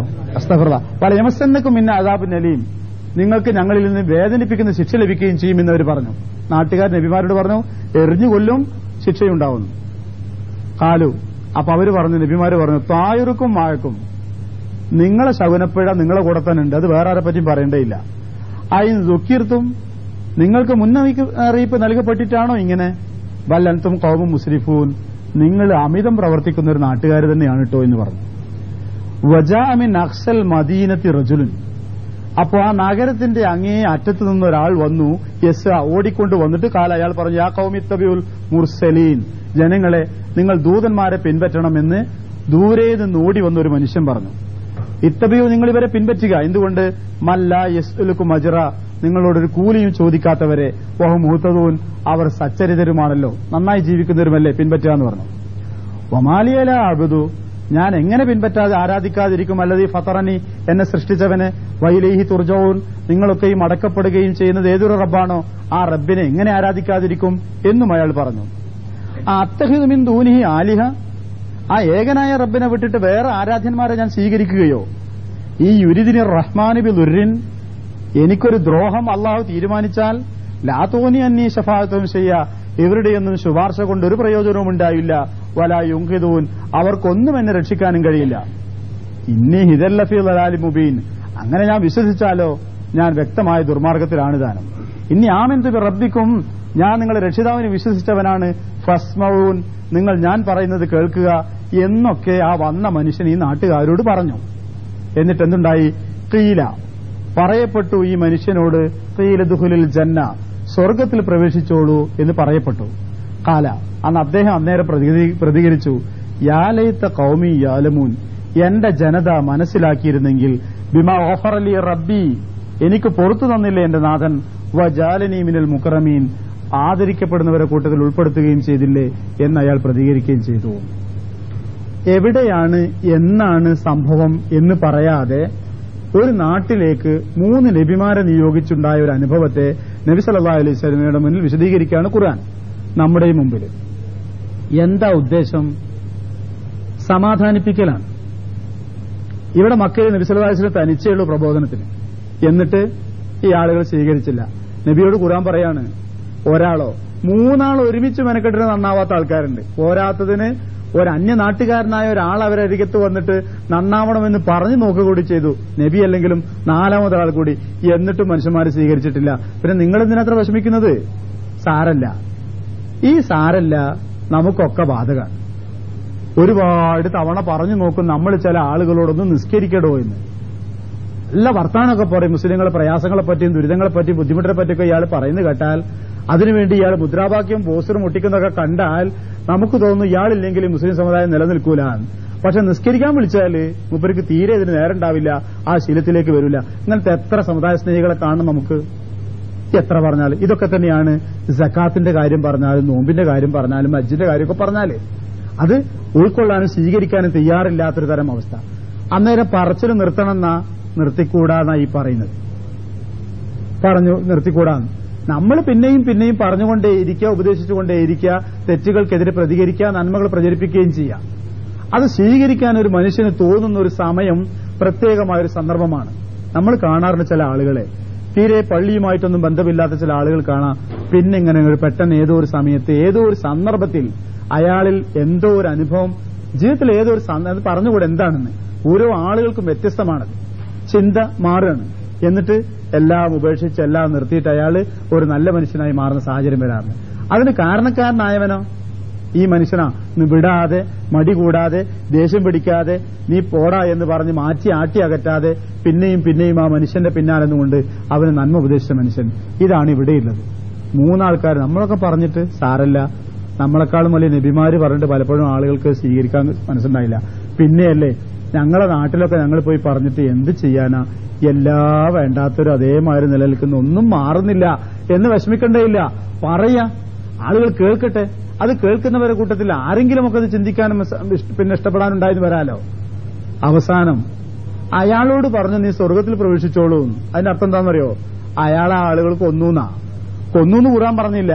പക്ഷെ അയാളോട് നീ സ്വർഗത്തിൽ പ്രവേശിക്കുക എന്ന് പറയപ്പെട്ടു എന്ന് പറഞ്ഞാൽ അതിന്റെ ധ്വനി നബിമാരെ സ്വീകരിക്കണം എന്ന് പറഞ്ഞു ഒരാൾ ഓടി വന്ന് പറഞ്ഞു. അയാൾ അവരുടെ ഉപദേശം കേൾക്കുന്നതിന് പകരം അയാളെ കൊന്നു. ആ നാട്ടുകാര് അയാൾ സ്വർഗാവകാശിയായിരുന്ന. ഇനിയിപ്പോ അഥവാ അങ്ങനെ സംഭവിച്ചാൽ പോലും അതൊരു നഷ്ടക്കച്ചവടമല്ല എന്ന് തിരിച്ചറിയാം. ഇത് ഒരു സമാധാനമായി നബി സല്ലല്ലാഹു അലൈഹി വസല്ലം പറഞ്ഞു കൊടുക്കുകയും നമുക്കൊരു പാഠമായി പറയുകയും ചെയ്യുന്നു. വിശദീകരിക്കാൻ സമയമില്ല, ഇൻഷാഅല്ലാഹ് അടുത്ത ആഴ്ചയിൽ. പക്ഷെ ഇവിടെ ഒരു അനുഭവം എന്താണെന്നറിയോ? ഖുർആൻ ചില കാര്യങ്ങൾ അവ്യക്തമായി പറഞ്ഞാല് ഈ നാട് ഏതാന്ന് പറഞ്ഞിട്ട് പ്രത്യേകിച്ച് വല്ല ഉപകാരമുണ്ടോ നമുക്ക്? ഈ നബിമാരെ പേരെന്താ പറഞ്ഞിട്ട് വല്ല ഉപകാരമുണ്ടോ? ആ സംഭവത്തിന്റെ പൊരുളും അതിന്റെ പാഠവുമാണ്. അത് മനസ്സിലാക്കാൻ ഇത്ര മതിയല്ലോ. എന്നാല് ആളുകൾ വിടൂല. അതേതാണ് നാട്? ഒരു നീണ്ട ചർച്ച കാണാം പഴയകാല ഖുർആൻ വിശദീകരണ ഗ്രന്ഥങ്ങളിലൊക്കെ. അതിന്നതാണ്, അല്ല അതാണ്, ഇതാണ് എന്നെല്ലാം കൂടി പറഞ്ഞു. അതിന്നതാന്ന് അറിയില്ല. ഒരു ഭാഗ്യം, ഒരു ഉപകാരമുള്ള കാര്യമാണ് പടച്ചോൻ പറയത്. ഖുർആൻ പറഞ്ഞിട്ടില്ല. മരിച്ചു എന്നിട്ട് പിന്നെ അള്ളാഹനെ കാണുന്ന നേരത്ത് പിന്നെ സ്വർഗത്തുനിന്ന് അന്വേഷിക്കുക, അല്ല വേറെ നിർത്തിയൊന്നുമില്ല. കാരണം ആ സ്ഥലം നമുക്കറിയില്ല. ഈ ഓടി വന്ന മനുഷ്യന്റെ പേരെന്താ? ഒരാൾ ഓടി വന്നു എന്നൊരു ചിത്രീകരണം ഉണ്ട് ഖുർആൻ. സത്യമായിട്ടൊരു പ്രസ്താവനയുണ്ട്. ഇയാളുടെ പേരെന്താ? ഈ ഒരൊറ്റ ഹദീസിലും അയാളുടെ പേരുകളെ കുറിച്ചുള്ള ശക്തമായ ഖണ്ഡിതമല്ല. ഒരാൾ വന്നു എന്നേ ഉള്ളൂ. ആ നഗരത്തിന്റെ അങ്ങേ അറ്റത്തുനിന്ന് ഒരാൾ ഓടി വന്നു എന്നാ. അതിന്റെ അർത്ഥം എന്താന്ന് പറഞ്ഞാൽ ഒരുപാട് അർത്ഥങ്ങളുണ്ട്. ആ കൂട്ടത്തിൽ ഒന്നെന്താന്ന് പറഞ്ഞാൽ ചിലപ്പോ നിങ്ങൾ തുറന്നു പറയൂ, അപ്പോഴായിരിക്കും നിങ്ങളെ പിന്തുണക്കാൻ നിങ്ങളറിയാത്ത ആരെങ്കിലും കടന്നു വരുന്നത്. ഞാനിത് പറയാൻ വിചാരിച്ചുകൊണ്ട് നിൽക്കുകയായിരുന്നു. ഇവിടെ ഈ നാട്ടിൽ ആരും ഇല്ലല്ലോ എന്ന് വിചാരിച്ചു നിൽക്കുക. നിങ്ങൾ പറഞ്ഞപ്പോ ഞാനും ഉണ്ട് കൂടെയാണ്. എത്ര അനുഭവം നിങ്ങൾക്ക് വേണം അതിൽ? എത്ര അനുഭവം? പള്ളിയിൽ വെച്ചിട്ട് കാരണന്മാരായ ആൾക്കാർ ബീഡി വലിച്ച് വർത്താനം പറഞ്ഞിരിക്കുമ്പോ ബീഡി വലിക്കലോ അത്ര സുഖമുള്ള ഏർപ്പാടല്ല. എന്നാ പിന്നെ പള്ളിക്കൊന്ന് വേണോ? പള്ളിയിൽ ഇരുന്നിട്ട് പള്ളിന്റെ അവിടെ ഇറങ്ങി എന്നിട്ട് പോയി ചെയ്യണ്ടേ എന്ന് ബഹുമാനവും ആദരവും സ്നേഹവും ഒക്കെ നിറഞ്ഞു വെച്ച വാചകങ്ങളിലൂടെ ഉത്തരവാദപ്പെട്ട ആളുകളോട് പറയാലോ. ഒരു കുഴപ്പമില്ലേ? നിങ്ങളൊക്കെ ഇങ്ങനെ ചെയ്താലോ? നിങ്ങളെ കണ്ടല്ലേ ചെറുപ്പക്കാരായ ആൾക്കാർ പഠിക്കേണ്ടത്? നിങ്ങൾ ഈ നാട്ടിലെ നേതാക്കന്മാരും പണ്ഡിതന്മാരും അല്ലേ? നിങ്ങൾ ഈ പള്ളിയിൽ ഇരുന്ന് വീഡിയോ വലിച്ച് വർത്തമാനം പറയുന്നത് മോശമല്ലേ എന്ന് പറയുമ്പോ അപ്പാരുണ്ടോ? പലപ്പോഴും ഞാനും അത് പറയണമെന്ന് എനിക്ക് വിചാരിച്ചാണെന്നില്ല. ആ കുട്ടികൾ പറഞ്ഞത് ശരി തന്നെയാണ്, നിങ്ങൾ ചെയ്യാൻ പാടില്ല എന്ന് പറയാൻ ആളുണ്ടാവും. അതൊരു സത്യമാണ്. അതാ ഒരർത്ഥം, ഒരു പാഠം. അതിന് ബന്ധപ്പെട്ടത് വേറെയും ഇൻഷാഅല്ലാഹ്. അപ്പോ പിന്നെ നബി സല്ലല്ലാഹു അലൈഹി വസല്ലമയുടെ സമാധാനം നൽകുന്ന ഈ വചനങ്ങൾ നമ്മുടെ മുന്നിൽ ഒരു വലിയ സമാധാനമായിട്ടുണ്ടാവുക. നൂഹ് നബി അലൈഹി ഇസ്ലാമിന്റെയും മറ്റു സംഭവങ്ങളും ആ സാഹചര്യങ്ങളും നമുക്ക് അറിയുന്നതുമാണല്ലോ. ഇതാണ് അതിലെ പ്രധാന പാഠമുള്ളത്. അവസാനിപ്പിക്കാൻ ഇൻഷാഅല്ലാഹ് അടുത്ത ആഴ്ച വിശദീകരിക്കുക ബാക്കി ഭാഗം. അപ്പോ സൂറത്ത് യാസീന്റെ പ്രാധാന്യം എന്താന്ന് പറഞ്ഞാല് ഈ ചിന്തകൾ മനുഷ്യന്റെ മനസ്സിൽ ഉണ്ടാക്കി തീർക്കുക എന്നുള്ളതാണ്. ഈ ചിന്തകളും ഈ ബോധവും അതാണ് സൂറത്ത് യാസീൻ പഠിക്കുമ്പോഴും മനസ്സിലാക്കുമ്പോഴും നമ്മുടെ തലയിൽ ഉണ്ടാകുകയും ചെയ്യുന്നത്. സത്യമായിട്ട് അള്ളാനെ മാത്രം ആരാധിക്കാനും പ്രാർത്ഥിക്കാനും പാടുള്ളൂ എന്ന് പറയുന്ന ആ തത്വമുണ്ടല്ലോ, അതിന് അടിവരയിടലാണ് എല്ലാ ആയത്തും. അത് ശക്തമായി പറയുന്ന ഒരായത്ത് ഒരാഴ്ച സമയത്തിന്റെ അടക്കം നിങ്ങൾ സൗകര്യം പോലെ നോക്കി നിങ്ങൾ അയാൾ പറഞ്ഞു വാക്കണം അത്തഹിദു മിൻ ദൂനിഹി ആലിഹ, അള്ളാഹുവിന് പുറമെ വേറെ ആരാധ്യന്മാർ എനിക്കുണ്ടെന്ന് ഞാൻ പറയുകയോ, ഈ യുരിദിന റഹ്മാൻ ബിലുറിൻ, റഹ്മാനായ റബ്ബ് എനിക്കൊരു ലററ്, ഒരു ഉപദ്രവം, ഒരു ദ്രോഹം, ഒരു നാശം തീരുമാനിച്ചാൽ ലാ തോനിയന്നി ഷഫാഅത്തും ചെയ്യാ, ഒരുത്തന്റെ ഒരു ശുപാർശയും ഒരു ഉപകാരം ചെയ്യില്ല, വലാ യുങ്കിദൂൻ, ഇവർക്കൊന്നും എന്നെ സഹായിക്കാനും കഴിയില്ല. ഇതിന്റെ പേരാണല്ലോ തൗഹീദ് എന്ന് പറഞ്ഞത്. ഇതാണല്ലോ ഇപ്പൊ തൗഹീദ് പറഞ്ഞത്. ഒരു ശക്തിക്കും ഒരു നിലക്കുള്ള ഒരു സഹായവും അള്ളാന്റെ തീരുമാനത്തിന് വിപരീതമായി എന്നെ ചെയ്യാനോ, ശുപാർശ പറഞ്ഞിട്ട് അള്ളാന്റെ പക്കൽ, അതാണല്ലപ്പം ആളുകൾ പറയാറ് ഒരു ഷഫായത്ത് പറയുന്നു. പ്രമർവാക്കണ്ടോ, ലാ തൂനിയന്നി ഷഫാഅത്തും ചെയ്യാ, ഈ യുരിദിന റഹ്മാനി ബിലുറിൻ, പഠിച്ചു വെച്ച മുദ്രാവാക്യായിട്ട് ജീവിതത്തിൽ എഴുതി വെച്ചോ, ഈ യുരിദിന റഹ്മാനി ബിലുറിൻ, റഹ്മാനായ റബ്ബ് എനിക്കൊരു ലുറ്, ഒരു അപകടം, ഒരു ഉപദ്രവം, ഒരു നാശം തീരുമാനിച്ചാൽ ലാ തോനി അന്നി ഷഫാഅത്തും ചെയ്യാ, അവരുടെയൊന്നും ഒരു ശുപാർശ ഉണ്ടെങ്കിൽ ആ ശുപാർശ അവരാരും ശുപാർശ പറഞ്ഞിട്ട് ഒരു ഉപകാരം ചെയ്യാൻ പോകുന്നില്ല. വലാ യുങ്കിദൂൻ, അവർക്കാർക്കും എന്നെ രക്ഷിക്കാനും കഴിയില്ല. അങ്ങനെ തീരുമാനിച്ച മനുഷ്യനെങ്ങനെ ഒഴുകി ഇങ്ങോട്ട് മാറി ഇങ്ങോട്ട് വരണാണ്. എവിടേക്കൊക്കെയോ പോകണമെന്നും നേർച്ചക്കടം വീട്ടണമെന്നും ചിന്തിച്ച് നിന്ന മനുഷ്യണ്ടല്ലോ, അവിടെ നിന്നിട്ട് ഒഴുങ്ങിങ്ങനെ പോന്നിട്ട് ഇതൊക്കെ അള്ളാന്റെ പക്കൽ മാത്രമേ സാധിക്കുള്ളൂ പറഞ്ഞേക്കും. അവിടെയാണ് ആ മനുഷ്യൻ മുവഹീദാവുക, ഏകദൈവത്തിന് മാത്രം ആരാധിക്കുന്നവരായി മാറാന്ന് പറഞ്ഞത്. അതാണ് ആയത്ത്. ഇതന്നെയാണ് ഈ ആയത്തിന്റെ സൂറത്തിന്റെ ബാക്കിയുള്ള ഭാഗത്തുള്ളത്. കാണാതെ പഠിച്ചവരുണ്ടാവുമല്ലോ മിക്കവരും. ഇനി പഠിക്കാത്തവരുണ്ടെങ്കിൽ പഠിച്ചു തുടങ്ങുക, കൂട്ടത്തിൽ ഈ ആയത്തുകളൊക്കെ പ്രധാനമായി പഠിച്ചു വെക്കുകയും ചെയ്യാം. സൂറത്ത് യാസീൻ പഠിച്ചില്ലെന്ന് പരസ്പരം ചോദിക്കുമ്പോൾ പഠിച്ചിട്ടുണ്ടല്ലോ ഓതിയിട്ട് കൂട്ടത്തിൽ അർത്ഥവും കൂടി ഒന്ന് പഠിച്ചു വെക്കുക എന്ന് പരസ്പരം വസിയ്യത്ത് പറയാം. അത് ഞാനൊരു വിധേയത്ത് പറഞ്ഞതല്ല. സഹാബികൾ സൂറത്തുൽ ഇഖ്ലാസ് ഖുൽഹുവല്ലാഹു ആയത് അവതരിച്ചതിന് ശേഷം സഹാബികൾ പറയാനുള്ളൊരു വാചകമുണ്ട്. നമുക്ക് പ്രത്യേകിച്ചൊന്നും തോന്നിക്കാണില്ല ഖുൽഹുവല്ലാഹു ആയത് കേട്ടപ്പോ, 4-5 വാചകമേ ഉള്ളൂ. പക്ഷെ ഇത് വല്ലാത്തൊരർത്ഥവും അള്ളാഹിനെ പറ്റിയൊരു വല്ലാത്ത ചിത്രം നൽകുന്നത്, വല്ലാത്തൊരു മനസ്സിലിങ്ങനെ തമ്മിൽ കണ്ടു പിരിയുമ്പോ പിന്നെ അള്ളാഹു അഹദ്, അള്ളാഹു സമദ്, ലം യലിദ് വലം യൂലദ് വലം യകുൽ ലഹു കുഫുവൻ അഹദ് അങ്ങോട്ട് പറയും. അപ്പൊ ഇങ്ങോട്ടും മറ്റോ സഹാബി പറയും ശരിയാ, അള്ളാഹു അഹദ്, അള്ളാഹു സമദ്, ലം യലിദ് വലം. നമുക്ക് അള്ളാഹിനെ മനസ്സിലായടാ, നമുക്ക് ഇതുവരെ അള്ളാഹിനെ അറിയില്ലായിരുന്നു. ഇപ്പൊ അള്ളാഹിനെ നമ്മൾ തിരിച്ചറിഞ്ഞു. അള്ളാഹദാണ്, സമദാണ്, ലം യലിദ് വലം യൂലദാണ്, ലം യകുൽ ലഹു കുഫുവൻ അഹദാണ്. മറക്കണ്ട എന്ന വിധത്തിൽ പരസ്പരം ഒരു വസിയ്യത്ത് പോലെ ഓതിക്കൊടുത്ത് പിരിയാറുണ്ടായിരുന്നു എന്ന് ഹദീസുകളിൽ കാണുന്നു സഹാബികൾ തമ്മിൽ. കാരണം അത് അവർക്ക് അതിന്റെ ഒരു വല്ലാത്തൊരു സന്തോഷമാണ് അവർക്ക് ആയത്തിറങ്ങി കിട്ടിയപ്പോൾ കിട്ടിയത്. അള്ളാഹ് എന്താണ് എന്നറിയാതെ നടന്നൊരു നാട്ടിൽ അള്ളാഹിനെ മനസ്സിലാക്കി തന്നല്ലോ ചുരുങ്ങിയ വാക്കുകളിൽ. അതേപോലെയാണ് ഈ പറഞ്ഞത് ഈ ആയത്ത്. ഈ യുരിദിന റഹ്മാനി ബിലുറിൻ ലാ തോനിയന്നി ഷഫാഅത്തും ചെയ്യാ വലാ യുങ്കിദൂൻ പോലത്തെ ആയത്തുകൾ ഇനി വരുമ്പോഴും ഞാൻ പറഞ്ഞുതരാം ഓരോ സന്ദർഭത്തിൽ. മുഴുവൻ പഠിക്കാത്തവർ ഓർമ്മിക്കാൻ വേണ്ടി ഖുർആൻ കൊണ്ട് പ്രയോജനം കിട്ടുന്നവരുടെ കൂട്ടത്തിൽ അള്ളാഹു ഉൾപ്പെടുത്തുമാറാവട്ടെ. അറിയാവുന്ന പോലെ നമ്മുടെ സഹോദരങ്ങൾ അഫ്ഗാനിൽ ബിസ്മില്ലാഹിർ റഹ്മാനിർ റഹീം വദരിബ് ലഹും മസലൻ അസ്ഹാബൽ ഖറിയത്തി ഇദ് ജാഅൽ മുർസലൂൻ ഇദ് അർസൽനാ ഇലൈഹിം മുസ്നൈനി ഫകذبوهما ഫഅസ്സസ്നാ ബിസാലിസിൻ വഖാലൂ ഇന്നാ ഇലൈക്കും മുർസലൂൻ. പേജ് നമ്പർ 441 പേജിന്റെ ആരംഭം മുതൽക്ക്. കഴിഞ്ഞ ആഴ്ചയിൽ നമ്മൾ ആ ആയത്തിന്റെ ഭാഗങ്ങളിൽ നിന്ന് ഓടിച്ചു പോവുകയും അതിന്റെ അർത്ഥം പറഞ്ഞു വെക്കുകയും ചെയ്തിരുന്നു, വിശദീകരിച്ചില്ലായിരുന്നു. ആ ആയത്തുകളുടെ കൂടെ പോവാൻ ഇൻഷാ അല്ലാഹ്. വദരിബ് ലഹും മസലൻ, നീ അവർക്കൊരു ഉദാഹരണം പറഞ്ഞു കൊടുക്കുക. അസ്ഹാബൽ ഖറിയത്തെ, അതായത് ഒരു നാട്ടുകാരുടെ കഥ, ഒരു നാട്ടുകാരുടെ സംഭവം. ഇത് ജാഅഹ, അവർക്ക് വന്ന സന്ദർഭം ഓർമ്മിക്കുക. അൽ മുർസലൂൻ, ദൂതന്മാർ വന്ന സന്ദർഭം ഓർമ്മിക്കുക. ഇത് അർസൽനാ ഇലൈഹി മുസ്നൈനി, നാം അവരിലേക്ക് 2 പേരെ നിയോഗിച്ചിരുന്നു. ഫകذبوهما, അവർ ആ 2 പേരെയും നിഷേധിച്ചു. ഫഅസ്സസ്ന, അപ്പോ നാം അവരെ സഹായിച്ചു. ബിസാലിസിൻ, 3ാമതൊരാളെ കൊണ്ട്.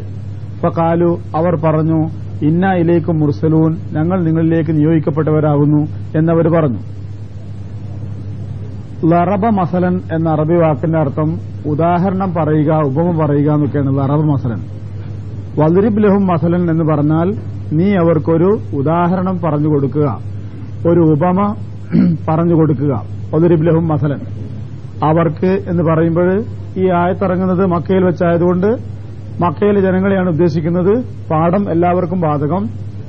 നീ എന്ന് പറയുമ്പോൾ നബി സല്ലല്ലാഹു അലൈഹി വസല്ലമയോട്. അപ്പൊ പണ്ട് നടന്ന ഒരു സംഭവം ഉദാഹരണമായി എടുത്തു പറയുന്നു. അസ്ഹാബുൽ ഖറിയ, അസ്ഹാബൽ ഖറിയ, ഖറിയ എന്ന വാക്ക് അറബിയിൽ ഉപയോഗിക്കാറ് ഗ്രാമം എന്ന അർത്ഥത്തിനാണ് കൂടുതലായിട്ട്. ഗ്രാമം, ഖറിയത്ത് എന്നുള്ള വാക്ക് അത് നഗരം എന്ന അർത്ഥത്തിന് ഉപയോഗിക്കാറുണ്ട്, പ്രദേശം എന്ന അർത്ഥത്തിന് ഉപയോഗിക്കാറുണ്ട്. ഖറിയ എന്നുള്ള വാക്ക് അസ്ഹാബുൽ ഖറിയ എന്ന് പറയുമ്പോൾ ഗ്രാമത്തിലെ ആളുകൾ, ഗ്രാമീണർ എന്നാണ് അർത്ഥം വരിക. ഒരു നാട്ടുകാര്, ഒരു പ്രദേശത്തുകാർ. അസ്ഹാബുൽ ഖറിയ, നീ അവർക്കൊരു ഉദാഹരണം പറഞ്ഞു കൊടുക്കുക. അസ്ഹാബുൽ ഖറിയ എന്ന് പറഞ്ഞാൽ അതായത് ഒരു നാട്ടുകാരുടെ കഥ, ഒരു നാട്ടുകാരുടെ സംഭവം, അല്ലെങ്കിൽ ഒരു നാട്ടുകാരെ പറ്റി എന്നാണ് അർത്ഥം വരിക. അപ്പൊ അസ്ഹാബുൽ ഖറിയ എന്ന് പറഞ്ഞാൽ ഗ്രാമീണർ അല്ലെങ്കിൽ നാട്ടുകാർ, ഒരു പ്രദേശത്തുകാർ എന്നാണ് അർത്ഥം.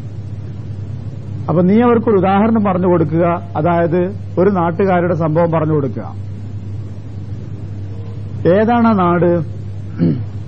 അത് ഖുർആനിൽ എവിടെയും വിശദീകരിച്ചിട്ടില്ല. വേറെ സ്ഥലത്ത് നബി സല്ലല്ലാഹു അലൈഹി വസല്ലം അത് വിശദീകരിച്ചിട്ടില്ല.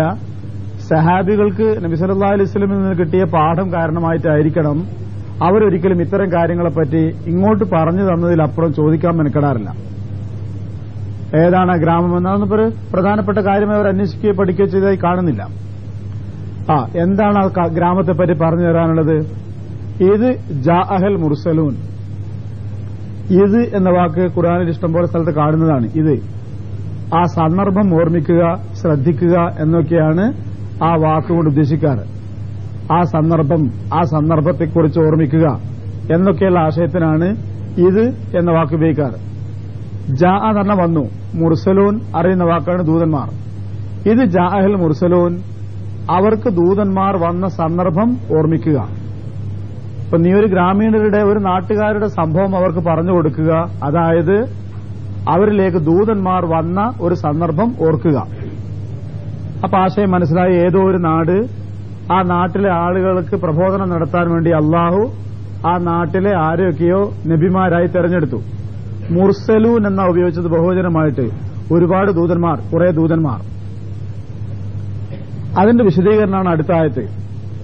ഇത് അർസൽന, നാം അയച്ചിരുന്നു, ഇലൈഹിം അവരിലേക്ക്, ഇസ്നൈനി ഇലൈഹിം ഉസ്നൈനി രണ്ടുപേരെ. അപ്പൊ ആ നാട്ടിലേക്ക് അള്ളാഹു രണ്ട് നബിമാരെ ഒരേ സമയത്ത് പ്രബോധന പ്രവർത്തനത്തിന് നിയോഗിച്ചു. ഫകസ്സബൂഹുമ, അവർ ആ രണ്ട് നബിമാരെയും നിഷേധിച്ചു.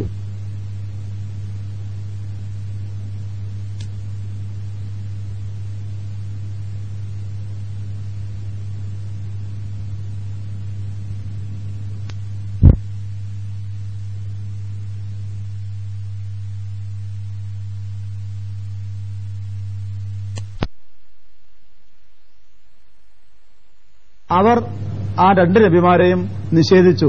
കളവാക്ക, കള്ളന്മാരാണ് എന്ന് പറഞ്ഞു, വിശ്വസിച്ചില്ല. ഫഅസ്സസ്ന, അസ്സ എന്ന് പറഞ്ഞാൽ പിന്തുണ നൽകുക, സഹായം നൽകുക എന്നൊക്കെയാണ് അസ്സസിന്റെ വാക്ക്. അസ്സസ്ന, അപ്പോ നാം പിന്തുണ നൽകി, സഹായം നൽകി. ആ രണ്ട് നബിമാർക്ക് അള്ളാഹു സഹായം നൽകി. ബി സാലിസിൻ, മൂന്നാമതൊരുത്തനെ കൊണ്ട്. സാലിസ് മൂന്നാമത്തവൻ.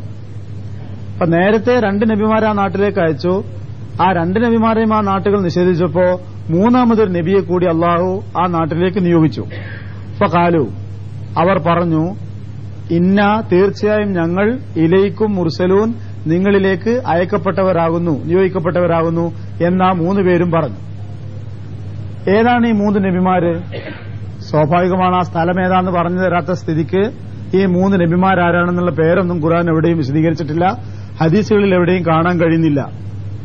ഒരഭിപ്രായം ചില ഖുർആൻ വ്യാഖ്യാനങ്ങളിൽ കാണുന്നത്, തഫ്സീറുകൾ കാണുന്നത്, ഇത് ശരിക്ക് നേർക്ക് നേരെ നിയോഗിക്കപ്പെട്ട അമ്പിയാക്കന്മാരായിരുന്നില്ല എന്നും, ഈസാ നബി അലൈഹി ഇസ്ലാമിന്റെ പ്രബോധന കാലഘട്ടങ്ങളിൽ അദ്ദേഹം അയച്ച ദൂതന്മാരെ പറ്റിയാണ് ഇത് പരാമർശിക്കുന്നത് എന്നും. അതായത് ഈസാ നബി അലൈഹി ഇസ്ലാം ജീവിച്ചിരുന്ന സമയത്ത് അദ്ദേഹം പ്രബോധന പ്രവർത്തനത്തിന് വേണ്ടിയിട്ട് പറഞ്ഞയച്ച ആളുകളെയാണ് ഇതുകൊണ്ട് ഉദ്ദേശിക്കുന്നത്, ഏതാനും പേരെയാണ് ഉദ്ദേശിക്കുന്നത് എന്നൊരു അഭിപ്രായം പറഞ്ഞു കാണുന്നുണ്ട്. അത് നിങ്ങളുമായി എന്തിനു പങ്കുവെക്കുമെന്ന് ചോദിച്ചാൽ, പിന്നെ ഏതെങ്കിലും സമയത്ത് ഈ ആയത്ത് ഓതി കേട്ടിട്ട് അങ്ങനെ അർത്ഥം കേൾക്കുമ്പോ ഞങ്ങളത് കേട്ടിട്ടില്ലല്ലോ പറയണ്ടെന്ന് വിചാരിച്ചിട്ടാണ്. അതൊരു അഭിപ്രായം മാത്രമാണ്. ഖുർആന്റെ വാചകങ്ങൾ മനസ്സിലാക്കിയാലോ പിന്നെ വിശദീകരണങ്ങൾ മനസ്സിലാക്കിയാലോ കിട്ടുന്ന അഭിപ്രായവും ഖുർആൻ തഫ്സീറുകളൊക്കെയും ഒന്നാമതായി പ്രധാനപ്പെട്ട പറഞ്ഞ അഭിപ്രായവും ഈ പറഞ്ഞതല്ല, ശരിക്കും അള്ളാഹു സുബ്ഹാനഹു വ തആല നിയോഗിച്ച നബിമാർ തന്നെയാണെന്നാണ്. ഈസാ നബി അലൈഹി ഇസ്ലാമിന്റെ കാലഘട്ടത്തിൽ അദ്ദേഹം ഏതെങ്കിലും സ്ഥലത്തേക്ക് മാത്രമായി ഒരു 2 ദൂതന്മാരെ പിന്നീട് ഒരു ദൂതനെ കൂടി പറഞ്ഞയച്ചതായ ഒരു സന്ദർഭം പ്രത്യേകിച്ച് ഹദീസിലോ ഖുർആനോ വിശദീകരിക്കുന്നില്ലതാണ്. അപ്പൊ അങ്ങനെ ഒരു അഭിപ്രായമേ അവിടെയുള്ളൂ. അതിൽ കവിഞ്ഞ് ഒരു സ്ഥലം ഏതാണ് അല്ലെങ്കിൽ നബിമാരെ പേര് എന്താണെന്ന് നമുക്കറിയില്ല. പക്ഷെ ഖുർആൻ പറഞ്ഞു തരുന്ന തത്വം ഇതാണ്. എന്ത്? മൂസാ നബി അലൈഹി ഇസ്ലാമിനെയും ഹാറൂൻ നബി അലൈഹി ഇസ്ലാമിനെയും ഒരേ സമയത്ത് നബിമാരെ അല്ലാഹു നിയോഗിച്ചിട്ടുണ്ട്. ഒരേ നാട്ടിലേക്കും ഒരേ ജനതയിലേക്കുമാണ്. അതുപോലെ 2 നബിമാരെ ഒരു നാട്ടിലേക്ക് അയച്ചു. ഇനിയിപ്പോ ആ 2 നബിമാരെയും ഒരേ സമയത്ത് തന്നെ നബിമാരാക്കിയോ അതോ ഒരാളെ നബിയാക്കിയതിനു ശേഷം പിന്നീട് ഒരാളെയാണോ? ആവശ്യമില്ലാത്ത ചോദ്യങ്ങളും ചർച്ചകളുമാണത്. നമുക്കറിയില്ല, ഒരു ഉത്തരവും പറയാൻ കഴിയില്ല. ഖുർആൻ പറഞ്ഞു തരുന്നു 2 നബിമാർ ആ നാട്ടിൽ പ്രബോധന പ്രവർത്തനത്തിന് വേണ്ടി ഉണ്ടായിരുന്നു. പക്ഷെ ആളുകൾ ആ 2 നബിമാരെ നിഷേധിച്ചു, നിങ്ങൾ കള്ളന്മാരാണെന്ന് പറഞ്ഞു. അപ്പൊ അള്ളാഹു എന്ത് ചെയ്തു? 3ാമതൊരു നബിയെ കൂടി അവരിലേക്ക് നിയോഗിച്ചു. എന്നിട്ട് എന്ത് പറഞ്ഞു?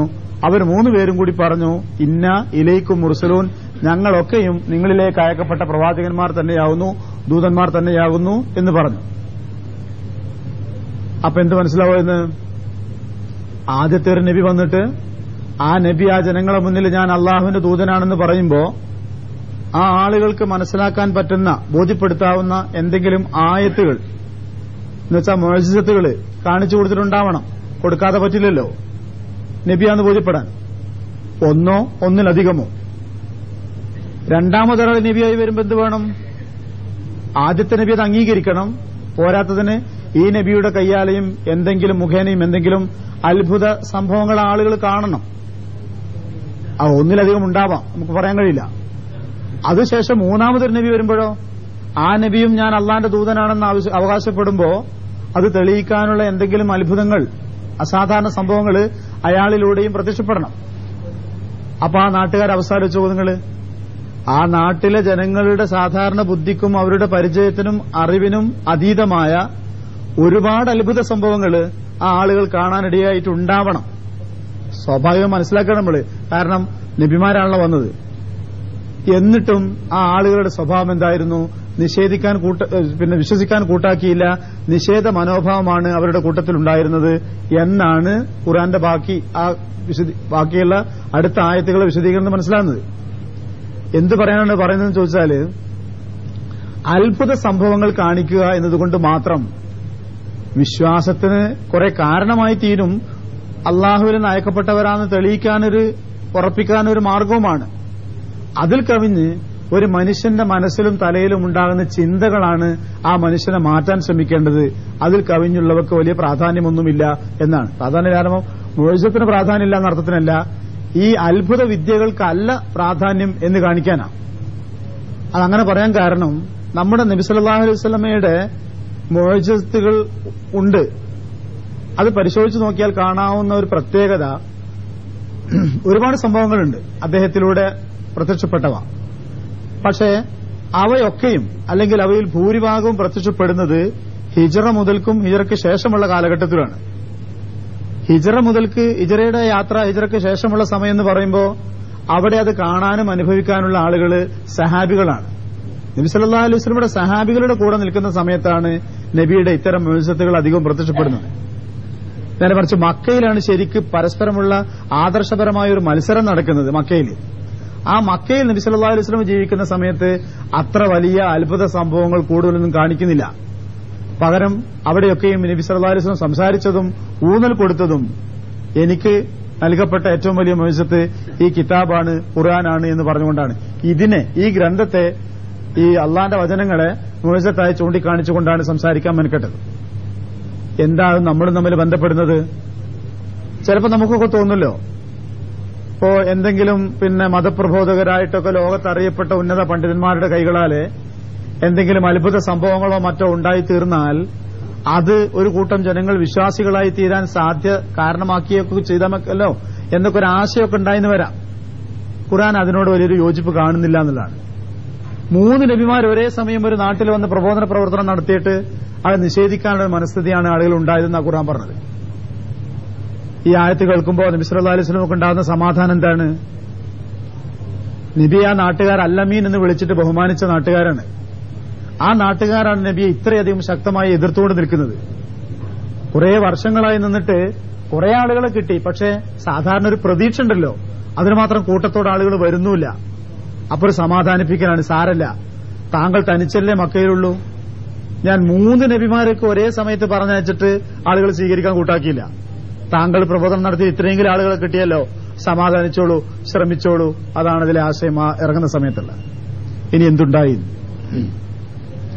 കാലു, ആ നാട്ടുകാർ പറഞ്ഞു, അവർ പറഞ്ഞു, അഥവാ ഗ്രാമീണർ പറഞ്ഞു, മാ അൻതും ഇല്ലാ ബഷറും മിസ്ലുന. ബഷർ മനുഷ്യൻ, ബഷർ. മാ അൻതും ഇല്ലാ ബഷറും മിസ്ലുന, നിങ്ങൾ ഞങ്ങളെപ്പോലെയുള്ള മനുഷ്യന്മാർ മാത്രമാണ്. മാ അൻതും നിങ്ങളല്ല, ഇല്ലാ ബഷറുൻ മനുഷ്യന്മാരല്ലാതെയല്ല. അപ്പോഴാണ് മാത്രം അർത്ഥം വരുന്നത്. മാ അൻതും ഇല്ലാ ബഷറും മിസ്ലുന, നിങ്ങൾ ഞങ്ങളെപ്പോലെയുള്ള മനുഷ്യന്മാർ മാത്രമാണ്. വമാ അൻസല റഹ്മാൻ, അള്ളാഹു കാരുണ്യവാനായ റബ്ബ് അവതരിപ്പിച്ചിട്ടില്ല. വമാ അൻസല ഇറക്കിയിട്ടില്ല, അവതരിപ്പിച്ചിട്ടില്ല. അർ റഹ്മാൻ അള്ളാഹു മിൻ ഷൈഇൻ യാതൊന്നും അവതരിപ്പിച്ചിട്ടില്ല. നിങ്ങൾ പറയുന്നു നിങ്ങൾക്ക് വഹി ലഭിച്ചുകൊണ്ടിരിക്കുന്നുണ്ട്, അള്ള ഇറക്കി തരുന്നുണ്ട്. അള്ള ഒരു വഹിയും ഒരിക്കലും അവതരിപ്പിച്ചിട്ടേയില്ല. ഇൻ അൻതും ഇല്ലാ തെകദിബൂൻ, നിങ്ങൾ കളവ് പറയുകയാണ്. ഇതായിരുന്നു ആ നാട്ടുകാരുടെ പ്രതികരണം. കാലു, അവർ പറഞ്ഞു, മാ അൻതും ഇല്ലാ ബഷറും മിസ്ലുന, നിങ്ങൾ ഞങ്ങളെപ്പോലെയുള്ള മനുഷ്യന്മാർ മാത്രമാകുന്നു. വമാ അൻസല റഹ്മാൻ മിൻ ഷൈ, അള്ളാഹു കാരുണ്യവാനായ റബ്ബ് റഹ്മാൻ, അവൻ യാതൊന്നും ഇറക്കിയിട്ടില്ല, അള്ളാഹു ഒന്നും അവതരിപ്പിച്ചിട്ടില്ല, അള്ളാഹിന്റെ ഒരു സന്ദേശവും ഇല്ല. ഇൻ അൻതും ഇല്ലാ തെകദിബൂൻ, നിങ്ങൾ കളവ് പറയുക മാത്രമാണ് ചെയ്യുന്നത് എന്ന് ആ നാട്ടുകാർ പറഞ്ഞു. വിശ്വസിക്കാൻ കൂട്ടാക്കിയില്ല, അംഗീകരിക്കാൻ കൂട്ടാക്കിയില്ല എന്നർത്ഥം. ആശയം വ്യക്തമാണ്. പറഞ്ഞ കാരണം മനുഷ്യന്മാരാണ് നിങ്ങൾ, പിന്നെ അള്ള എങ്ങനെ വഹി നൽകുക എന്നുള്ള സമ്പ്രദായം ഞങ്ങൾക്കറിയില്ല, കേട്ടിട്ടുമില്ല, കള്ളം പറയണം നിങ്ങൾ. അവർക്ക് എന്തേ പറയാനുള്ളൂ ആ സമയത്ത്? കാലു, അവർ പറഞ്ഞു, റബ്ബുന യാലം, ഞങ്ങളെ നാഥൻ അറിയാം. റബ്ബുന, ഞങ്ങളുടെ നാഥന് യാലമു അറിയാം. ഇന്ന, തീർച്ചയായും ഞങ്ങൾ ഇലയിക്കും നിങ്ങളിലേക്ക് ല മുർസലൂൻ അയക്കപ്പെട്ടവർ തന്നെയാണ് എന്ന് റബ്ബ് സാക്ഷിയാണ്, റബ്ബിനറിയാം എന്നവർ മറുപടി പറഞ്ഞു. കാലു, ആ നബിമാര് പറഞ്ഞു, റബ്ബുനായാലം, ഞങ്ങളുടെ നാഥൻ അറിയാം. ഇന്ന ഇലൈക്കും ല മുർസലൂൻ, ഞങ്ങൾ നിങ്ങളിലേക്ക് അയക്കപ്പെട്ടവർ തന്നെയാണെന്ന് അള്ളാഹുവിന് അറിയാം എന്നവർ മറുപടി പറഞ്ഞു.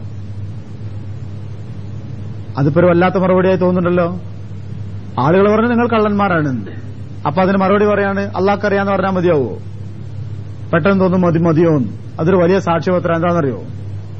കള്ളന്മാരാണെങ്കിൽ അവരെ താൽക്കാലികമായി ചിലപ്പോഴൊക്കെ ഒരു വിജയം കുറഞ്ഞ ദിവസത്തേക്കോ ആഴ്ചകളിലേക്കോ ഉണ്ടായേക്കാമെങ്കിലും അവരുടെ കള്ളത്തരങ്ങൾ വെളിപ്പെടുത്തുന്ന സാഹചര്യങ്ങൾ എപ്പോഴും ഉണ്ടാവാറുണ്ട്. അള്ളാഹ് അവരെങ്ങനെ സഹായിച്ചു കൊണ്ടുപോകാറില്ല. അപ്പോ ഞങ്ങൾ അള്ളാഹുവിൽ നിന്ന് അയക്കപ്പെട്ടവരാണ് എന്നതിന് റബ്ബ് സാക്ഷിയാണ് എന്ന് പറയുമ്പോൾ ഒന്ന് അവർക്ക് കാണിക്കാനുള്ള മുഅ്ജിസത്തുകളാണ്. മറ്റൊന്ന് ഞങ്ങളുടെ നീക്കങ്ങളിൽ, ഞങ്ങളുടെ മുന്നോട്ടുള്ള പോക്കിൽ ഒരിടത്തും ഞങ്ങൾക്കൊരു പരാജയം സംഭവിക്കില്ല. കാരണം ഞങ്ങൾ അള്ളാഹിനെ പറ്റി കള്ളം പറഞ്ഞ് നടക്കുന്നവരാണെങ്കിൽ അള്ളാന്റെ തൗഫീക്ക് സഹായം ഞങ്ങളെ കൂടെ ഉണ്ടാവില്ല. അതിനെന്താ രേഖ എന്ന് ചോദിച്ചാൽ, ലോകത്ത് മുഹമ്മദ് നബി സല്ലല്ലാഹു അലൈഹി വസല്ലമയ്ക്ക് ശേഷം വന്ന കള്ളപ്രവാചകത്വം ബാധിച്ച ഒരുപാട് ആളുകളുണ്ട്. അവരുടെ എല്ലാം ചരിത്രങ്ങൾ പരിശോധിച്ച് നോക്കിയാൽ അറിയാം, എപ്പോഴുണ്ടല്ലോ എന്തിനും ഒരു കൂട്ടം ആളുകളെ പിന്തുണ കിട്ടുക. പക്ഷെ അവർ ജീവിച്ചിരുന്ന സമയങ്ങളിൽ തന്നെ അവർ വഷളാക്കപ്പെടുകയോ അവരുടെ കള്ളത്തരങ്ങൾ ആളുകൾക്ക് മനസ്സിലാക്കാൻ പറ്റുകയോ ചെയ്ത സാഹചര്യങ്ങൾ ഉണ്ടായിട്ടുണ്ട് എന്നുള്ളതാണ് സത്യം.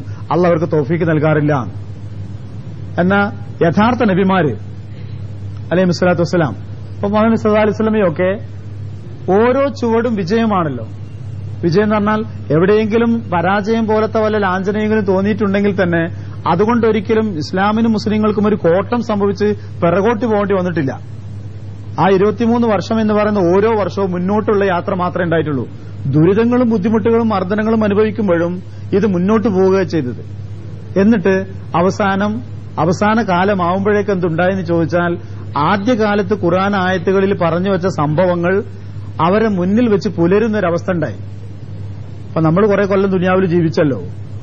നമ്മുടെ ചെറുപ്പകാലത്ത് 10 20 വയസ്സുള്ള സമയത്ത് നാം കേട്ട ചില പ്രവചനങ്ങൾ ഇപ്പോഴത്തെ നമ്മുടെ പ്രായത്തിൽ പുലരുന്നതായി കണ്ട നമുക്കെന്താ തോന്നുക?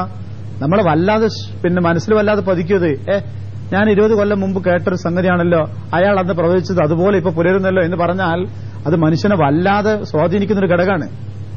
നബി സല്ലല്ലാഹു അലൈഹി വസല്ലമയൊക്കെ പറഞ്ഞു വെച്ച ഖുർആനിലൂടെയും ഹദീസിലൂടെയും പറഞ്ഞു വെച്ച പ്രവചനങ്ങള് ആ സഹാബികളുടെ മുന്നിൽ ഇങ്ങനെ പുലരാണ് ഓരോന്നായിട്ട്. അപ്പോഴാണ് അവർക്കത് കൂടുതൽ കൂടുതൽ ബോധ്യപ്പെടുകയും ഉറപ്പാകുകയും ചെയ്തത്.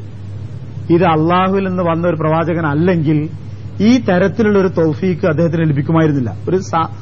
ഒരു വിജയത്തിന്റെ വഴിയുണ്ടല്ലോ, അത് ലഭിക്കുമായിരുന്നില്ല. അതാണ് അവർ ചൂണ്ടിയിട്ട് പറയുന്ന നബിമാര്, ഞങ്ങൾ അള്ളാഹുവിൽ നിന്ന് അയക്കപ്പെട്ടവരാണെന്നതിന് അള്ളാഹ് സാക്ഷിയാണ്, അള്ളാഹ്ക്ക് അറിയാന്ന് പറഞ്ഞാൽ ഞങ്ങൾ അള്ളാഹുവിൽ നിന്ന് വന്നവരല്ലെങ്കിൽ, ഞങ്ങൾ കള്ളന്മാരാണെങ്കിൽ അള്ളാഹിന്റെ എന്ത് ശിക്ഷയും ഞങ്ങൾക്ക് നേരെ വരുന്നതിന് തടസ്സമില്ല, അള്ളാഹു എങ്ങനെ വേണമെങ്കിലും ഞങ്ങൾ ശിക്ഷിച്ചുകൊള്ളട്ടെ എന്നവർ സത്യം ചെയ്ത് പറഞ്ഞു ജനങ്ങളുടെ മുന്നിൽ. ബാക്കി എന്നിട്ട് ഇതുകൂടി പറഞ്ഞു അവര്, വമാ അലൈന ഇല്ലൽ ബലാഉൽ മുബീൻ. ബലാഗ് എന്ന് പറഞ്ഞാൽ പ്രബോധനം ചെയ്യുക, എത്തിക്കുക എന്നൊക്കെ വാക്കിന്റെ അർത്ഥം. ബലാ തബ്ലീഗ് എന്നുള്ളൊരു വാക്ക് പൊതുവെ അറിയുന്ന വാക്കാണല്ലോ. അതിൽ ഈ ബലാ എന്നുള്ള വാക്കിന്റെ അർത്ഥം അത് തന്നെ, എത്തിക്കുക, പ്രബോധനം ചെയ്യുക എന്നൊക്കെയാണ് അർത്ഥം. ഒരു വിവരം ഒരാൾക്ക് എത്തിച്ചു കൊടുക്കുക എന്നാണ് ബലാ.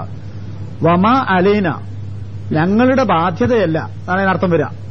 ഈ എല്ലാ ഭാഷയെ പോലെ അറബിക്കും അതിന്റേതായ കുറെ പ്രത്യേകതകളുണ്ട്. ആ കൂട്ടത്തിലാണ് അല, ഇല, ഫീ എന്നൊക്കെ തുടങ്ങിയ വാക്കുകൾക്കുള്ള വ്യത്യസ്തങ്ങളായ അർത്ഥങ്ങൾ. അപ്പൊ ഇവിടെ അലൈന എന്ന് പറഞ്ഞാൽ ഞങ്ങളെ മേൽ എന്നുള്ള അർത്ഥം, ഞങ്ങൾക്ക് ബാധ്യത എന്നർത്ഥം. അലൈന ഞങ്ങളുടെ ബാധ്യത. മാ അലൈന എന്ന് പറഞ്ഞാൽ ഞങ്ങൾക്ക് ബാധ്യതയില്ല. ഇല്ലൽ ബലാ, പ്രബോധനം ചെയ്യുക എന്നതല്ലാതെ, അൽ മുബീൻ വ്യക്തമായ പ്രബോധനമല്ലാതെ ഞങ്ങൾക്ക് യാതൊന്നും ചെയ്യാനില്ല. ഞങ്ങൾക്കാകെ ചെയ്യാനുള്ളത് മാത്രമാണ്. ഞങ്ങൾ അള്ളാഹുവിൽ നിന്ന് അയക്കപ്പെട്ടവരാണ് എന്നതിന് അള്ളാഹ് സാക്ഷിയാണ്. ഞങ്ങൾക്ക് നിങ്ങളെ മുഴുവൻ മുസ്ലിങ്ങളാക്കി മാറ്റേണ്ട ജോലിയൊന്നും ഞങ്ങൾക്കില്ല, ഉത്തരവാദിത്വമൊന്നുമില്ല. നിങ്ങളിത് അറിയിക്കാന്നുള്ള ഉത്തരവാദിത്വം മാത്രമേ ഞങ്ങൾ എടുത്തുള്ളൂ. അത് ഞങ്ങൾ അറിയിക്കുന്നു. നിങ്ങൾക്ക് വേണമെങ്കിൽ സ്വീകരിക്കുകയും സ്വീകരിക്കാതിരിക്കുകയും ചെയ്യാം. വമാ അലൈന, ഞങ്ങൾക്ക് ബാധ്യതയില്ല. ഇല്ലൽ ബലാ, പ്രബോധനം ചെയ്യുക എന്നുള്ളതല്ലാതെ, അൽ മുബീൻ വ്യക്തമായ വിധത്തിലുള്ള പ്രബോധനമല്ലാതെ ഞങ്ങൾക്ക് മറ്റൊന്നും ചെയ്യാനില്ല. അത് അമ്പിയാക്കന്മാരൊക്കെയും പറയാറുള്ള വാക്കാണ്, അറിയുന്നതുമാണ്. അതിന്റെ അർത്ഥം വേണമെങ്കിൽ പറ്റിക്കോ, വേണമെങ്കിൽ എടുത്തോളൂ, സ്വീകരിച്ചോളൂ എന്ന ഒരു മാനസികമായ ഒരു താല്പര്യമില്ലാത്തൊരു ഭാവത്തിൽ പെരുമാറിയെന്നല്ല. അതായത് നബി സല്ലല്ലാഹു അലൈഹി വസല്ലമയും സഹാബികളുമൊക്കെ ജനങ്ങളുടെ മുന്നിൽ ഈ കാര്യം അവതരിപ്പിക്കുമ്പോൾ നീ സ്വീകരിച്ചാലും എനിക്ക് തിരക്കടൊന്നുമില്ല, നീ നരകത്ത് പോയാലും എനിക്കൊന്നുമില്ല, എന്ത് വേണമെങ്കിലും വയ്ക്കോ, ഇത് പറയും, അതെന്റെ ഡ്യൂട്ടിയാണ്, അള്ളാഹ് ഏൽപ്പിച്ചതാണ് എന്നൊരു മട്ടിൽ പെരുമാറിയെന്നല്ല. നാം കാണുന്നുണ്ട് നബി സല്ലല്ലാഹു അലൈഹി വസല്ലമയുടെ ജീവിതാനുഭവങ്ങള് ഖുർആൻ സൂറത്ത് തൗബയുടെ അവസാന ഭാഗത്തൊക്കെ പറഞ്ഞു വെക്കുന്നതുകൊണ്ട് ഒരാളെങ്കിലും തന്റെ വാക്കുകളിലൂടെ ഇസ്ലാമിലേക്ക് വന്നു കിട്ടിയാൽ അതൊരു വലിയ ഭാഗ്യമായിട്ടും ഒരു വലിയ പുണ്യമായിട്ടും കരുതുക. ഏതെങ്കിലും ഒരാൾക്ക് പറഞ്ഞുകൊടുത്ത് ചൊല്ലിയിട്ട് മനസ്സിലാക്കി കൊടുത്തിട്ട് ശ്രമിച്ചിട്ട് സ്വീകരിക്കാതെ ഒരാൾ അവിശ്വാസിയായി മരിക്കേണ്ടി വരുമ്പോ അതിലെന്തോ വല്ലാത്ത വേദന അനുഭവിക്കുക. അതാണ് നബി സല്ലല്ലാഹു അലൈഹി വസല്ലമയുടെ ജീവിതം. ഇത് പറയേണ്ട ജോലി മാത്രമേ എനിക്കുള്ളൂ, നിങ്ങൾക്ക് വേണേ സ്വീകരിച്ചാലേ, സ്വീകരിച്ചാലും തിരക്കടൊന്നുമില്ല, എനിക്കെന്താ, ഞാനേതായാലും സ്വർഗത്തിന്റെ ആളാണ്, അങ്ങനത്തെ ഒരു ഭാവത്തിൽ ഒരിക്കലും പെരുമാറിയില്ല. ഓരോ സമയവും ഒരാൾ കാഫറായി മരിച്ചു പോകുമ്പോ എത്രയൊക്കെ പറഞ്ഞു നോക്കി, ശ്രമിച്ചു നോക്കി, എന്നിട്ടും പറ്റിയില്ലല്ലോ എന്ന വേവലാതി. ഒരാളെങ്കിലും തിരിച്ച് കലിമത്ത് തൗഹീദ് ഉച്ചരിക്കാൻ മെനക്കെട്ടാലോ ഒരു സന്തോഷം, ഭാഗ്യം, അയാളെങ്കിലും രക്ഷപ്പെട്ടല്ലോ നരകത്തിൽ നിന്ന് എന്ന സന്തോഷം. അതാണ് നമ്മുടെ മനസ്സും. ഞാനിത് പറയുന്നത് നമ്മൾ ഈ വാക്ക് ചിലപ്പോൾ ദുരുപയോഗപ്പെടുത്തലുണ്ട് എന്ന് തോന്നിപ്പോണോണ്ടാ. എന്തായാലും എനിക്ക് ഇറക്കടൊന്നുമില്ല, ഞാനിത് പറയേണ്ട പണി വെച്ചു, അതല്ലല്ലോ ആ വാക്കിന്റെ അർത്ഥം. ഇത് പറഞ്ഞു തരേണ്ട ബാധ്യതയെ എനിക്കുള്ളൂ എന്ന് പറഞ്ഞാൽ നിർബന്ധിച്ച്, ഹേമിച്ച്, ബുദ്ധിമുട്ടിയിട്ട്, വേദനിപ്പിച്ച് എന്നെ സത്യമാർഗത്തിലേക്ക് കൊണ്ടുവരേണ്ട പണിയൊന്നും എനിക്കില്ല. പക്ഷെ എന്റെ മനസ്സ് മുഴുവൻ ആശയാണ്, സ്നേഹമാണ്. നിങ്ങളൊക്കെ ഈ വഴിയിലേക്ക് വന്നാൽ ആ സ്നേഹത്തിന്റെ ഭാവം ഒരിക്കലും നഷ്ടപ്പെടുത്താനും പാടില്ല. അല്ലെങ്കിൽ എന്താ ഉണ്ടാവുക, നമ്മളൊരാൾ പറഞ്ഞു നിൽക്കുക, നീ നന്നായാലും നടക്കടില്ല, ചീത്തായാലും നടക്കില്ല, എനിക്കൊന്നുമില്ല എന്ന് പറഞ്ഞൊരു ഭാവത്തിൽ പെരുമാറിയാൽ ആ മനുഷ്യന്റെ മനസ്സിന്റെ ആത്മാർത്ഥത നമുക്ക് അളക്കാൻ കഴിയും. അയാളുടെ ഉപദേശം നമുക്ക് വേണ്ട നമ്മൾ തീരുമാനിക്കുക, മനുഷ്യന്റെ പ്രതികരണം അതുണ്ടാവുക. നേരെ മറിച്ച് ഞാൻ ഇത്രയൊക്കെ അയാളെ ഉപദ്രവിച്ചിട്ടും അയാളോട് വേണ്ടാന്ന് പറഞ്ഞിട്ടും അയാൾ എന്തിനാ ഇങ്ങനെ പിന്നെയും പിന്നെയും പള്ളിയിലേക്ക് വിളിക്കുന്നത്, എന്തിനാണ് അയാൾ എന്നോട് പിന്നെയും പിന്നെയും അള്ളാനെ അല്ലാതെ മറ്റാരെയും പ്രാർത്ഥിക്കരുതെന്ന് പറഞ്ഞുകൊണ്ടിരിക്കുന്നത് എന്ന ഒരു ചിന്ത ഒരാളുടെ മനസ്സിൽ വരുമ്പോ അയാളുടെ മനസ്സിൽ ചിന്തിക്കും, അയാൾക്കൊന്നും നേടാനല്ലോ, എന്നിട്ടും എന്തോ ഒരു ആത്മാർത്ഥത മനുഷ്യന്. ആ ആത്മാർത്ഥത എപ്പോഴെങ്കിലും അയാൾക്ക് തിരിച്ചറിയാൻ സാധിച്ചാൽ അന്നേരം അയാളെ മനസ്സിൽ ചിന്തകൾ ഉണ്ടാക്കി തീർക്കുന്നുള്ളതാണ്. പിന്നെ മുബീൻ എന്നാണ് സാധാരണ ഖുർആൻ പറയാറ് പ്രബോധനത്തെപ്പറ്റി. അതായത് നമുക്ക് നാലാള് കേൾക്കെ പറയാൻ പറ്റുന്നതും പറയാൻ പറ്റാത്തതുമായ കാര്യങ്ങളില്ല. അങ്ങനെ പറയുമ്പോൾ തെറ്റിദ്ധരിക്കേണ്ട. ഒരു സമൂഹത്തിന് സമുദായത്തിന്റേതായ രഹസ്യങ്ങളില്ല എന്നല്ല പറഞ്ഞതിന്റെ അർത്ഥം. ഒരു വ്യക്തിക്ക് വ്യക്തിയുടേതായ രഹസ്യങ്ങളുണ്ട്, കുടുംബത്തിന് കുടുംബത്തിന്റെ രഹസ്യമുണ്ട്, അങ്ങനെ ഓരോന്നുണ്ടാവും. ആ കൂട്ടത്തിൽ ഒരു ഉമ്മത്ത്, ഒരു സമുദായം എന്ന നിലക്ക് നാം മാത്രമായി അറിയുകയും പ്ലാൻ ചെയ്യുകയും കൊണ്ടു നടക്കുകയും ചെയ്യേണ്ട വിഷയങ്ങൾ ഉണ്ടാവാം. പക്ഷെ നമ്മൾ ആദർശങ്ങളും വിശ്വാസങ്ങളും തത്വങ്ങളുമൊക്കെ പരസ്യമാണ്. അതൊരു പ്രത്യേകമായ ഒരു ഗ്രൂപ്പിന് വേറെ, ഒരു നാട്ടുകാർക്ക് വേറെ, ആളുകളോട് പറയാൻ പറ്റാത്തത് അങ്ങനല്ല. അപ്പൊ എന്തിനേക്കാണ് നമ്മൾ ക്ഷണിക്കുന്നത്, വിളിക്കുന്നത്? അത് വളഞ്ഞ വഴിയിലൂടെ കുറെ കാലം ഉരുട്ടിക്കൊണ്ടുപോയി അവ്യക്തമായി വെച്ച് പിന്നീട് ഒരു ബോംബ് പോലെ അവന്റെ മനസ്സിൽ അവതരിപ്പിക്കുക, അങ്ങനത്തെ ഒരു സ്വരല്ലല്ലോ ഇസ്ലാമിന്. മനസ്സിലാവല്ലോ ഞാൻ പറഞ്ഞാല്? അതായത് പ്രബോധനത്തിന്റെ രീതി നബി സല്ലല്ലാഹു അലൈഹി വസല്ലം നൽകിയതും ഖുർആൻ നൽകിയതും കാര്യങ്ങൾ ചൊവ്വെ തുറന്ന് പറഞ്ഞു കൊടുക്കുക എന്നുള്ളതാണ്. നിങ്ങൾ എന്തിലേക്കാണ് വിളിക്കുന്നത്? അള്ളാഹനെ മാത്രമേ ആരാധിക്കാനും പ്രാർത്ഥിക്കാനും പാടുള്ളൂ എന്നതിലേക്ക്. നിങ്ങൾ എന്തിലേക്കാണ് വിളിക്കുന്നത്? സുന്നത്തുകൾ മാത്രമേ അനുഷ്ഠിച്ചുകൂടൂ, ബിദ്അത്തുകൾ അനുഷ്ഠിച്ചുകൂടാ എന്നതിന്. നിങ്ങൾ എന്തിലേക്കാണ് വിളിക്കുന്നത്? മുസ്ലിമായ ഒരു മനുഷ്യൻ ഖുർആനും സുന്നത്തും പ്രമാണമായി ജീവിക്കണം, അതല്ലാത്തതൊക്കെ ഉപേക്ഷിക്കണം എന്നത്. ഈ തത്വങ്ങൾ ഒരാളെ മുന്നിൽ അവതരിപ്പിക്കാൻ കാലവും സമയവും കാത്തിരിക്കേണ്ടയില്ല. അതാണ് ആ തുറന്ന സമീപനം. നബി സല്ലല്ലാഹു അലൈഹി വസല്ലം സഫാ കുന്നിന്റെ മുകളിൽ നിന്ന് വർത്താനം പറയുമ്പോഴേ അവർക്ക് ഷോക്ക് കിട്ടിയിട്ടുണ്ട്. എന്തിലേക്കാ വിളിക്കുന്നത്? ഇത് നമ്മൾ ആലിഹത്തൊക്കെ ഉപേക്ഷിക്കാനുള്ള സംസാരമാണല്ലോ അന്നേ മനസ്സിലായിട്ടുണ്ട്. ഒരു 10-15 കൊല്ലം നബിയുടെ കൂടെ നടന്ന് അവസാനം എന്തിലേക്കാ നബി വിളിക്കുന്നത്, എന്താ നബി ഉപദേശിക്കുന്നത് എന്ന് തിരിച്ചറിയാത്തൊരു കോലത്തിലായിത്തീരുന്ന ഒരു പ്രബോധന രീതി ഇല്ല എന്ന് മനസ്സിലാക്കുക. വിമർശനമല്ല, തെറ്റിദ്ധരിക്കരുത്. ചില സുഹൃത്തുക്കൾ പലപ്പോഴും പറയാറുണ്ട്, വർഷങ്ങളോളം ഖുർആൻ ക്ലാസുകളും മറ്റുമൊക്കെ കേട്ടും പഠിക്കുകയൊക്കെ ചെയ്തിട്ടും അയാളുടെ ശരീരത്തിൽ ഉറുക്കും മേലസും മറ്റു സാധനങ്ങളുമൊക്കെ അങ്ങനെ തന്നെ അവശേഷിക്കുന്ന അവസ്ഥ ഉണ്ടാവാറുണ്ട്. അത് സംഭവിക്കാൻ പാടില്ലല്ലോ. ഈ ഉറുക്ക്, ഏലസ്, ഐക്കല് തുടങ്ങിയ സാധനങ്ങളോട് വളരെ വലിയ വിരോധമാണ് നബി സല്ലല്ലാഹു അലൈഹി വസല്ലം സംസാരിച്ചത്. വളരെ വലിയ എന്ന് പറഞ്ഞാൽ ഷിർക്ക്, കുഫർ എന്നൊക്കെയുള്ള പ്രയോഗങ്ങൾ ചിലപ്പോഴും ഉപയോഗിച്ചത് അങ്ങനെ വല്ലതും ശരീരത്തിലൊക്കെ കെട്ടിയിട്ടാൽ അള്ളാഹ് അവന്റെ കാര്യം അവക്ക് ഏൽപ്പിച്ചു കൊടുക്കുന്ന, ഈ ഇത്തിരി പോകുന്ന ബലമില്ലാത്ത കയറുകൊണ്ട് ശരീരത്തിലെവിടെയെങ്കിലും കെട്ടിയിട്ട ഒരു കയറിനോട് നമ്മളെ ഉത്തരവാദിത്തം മുഴുവൻ ഏൽപ്പിച്ചു കൊടുത്താൽ എങ്ങനെ താങ്ങി നിൽക്കാൻ നമ്മളെ കൊണ്ട് കഴിയുക? അള്ളാഹ് നമ്മളെ കൈയൊഴിയും. ഒരു മനുഷ്യർ പേടിക്കാൻ നിൽക്കണം വല്ലതും വേണോ? ഒന്നും കെട്ടിവെക്കല് ശരീരത്തിലെവിടെയും കെട്ടിവെച്ചാല് അള്ളാഹ് തന്നെ കൈയൊഴിഞ്ഞിട്ട് ഈ കയറും കഷ്ണത്തെ ഏൽപ്പിക്കുന്നതിന്റെ കാര്യം മുഴുവൻ പടച്ചോൻ കൈയൊഴിഞ്ഞ് ഈ കയറിനെ ഏൽപ്പിച്ചിട്ട് എന്ത് നേടാനാ? അത് പറഞ്ഞാൽ മതി ഒരു ബുദ്ധിയുള്ള മുസ്ലിമായ മനുഷ്യന് കേൾക്കാൻ. അങ്ങനത്തെ ഒരു ഏർപ്പാടിനെ ഞാൻ ഇല്ലാന്ന് തീരുമാനിക്കും. അതാണ് ആ സാധനങ്ങളോട് മുഴുവനുള്ള വിരോധം.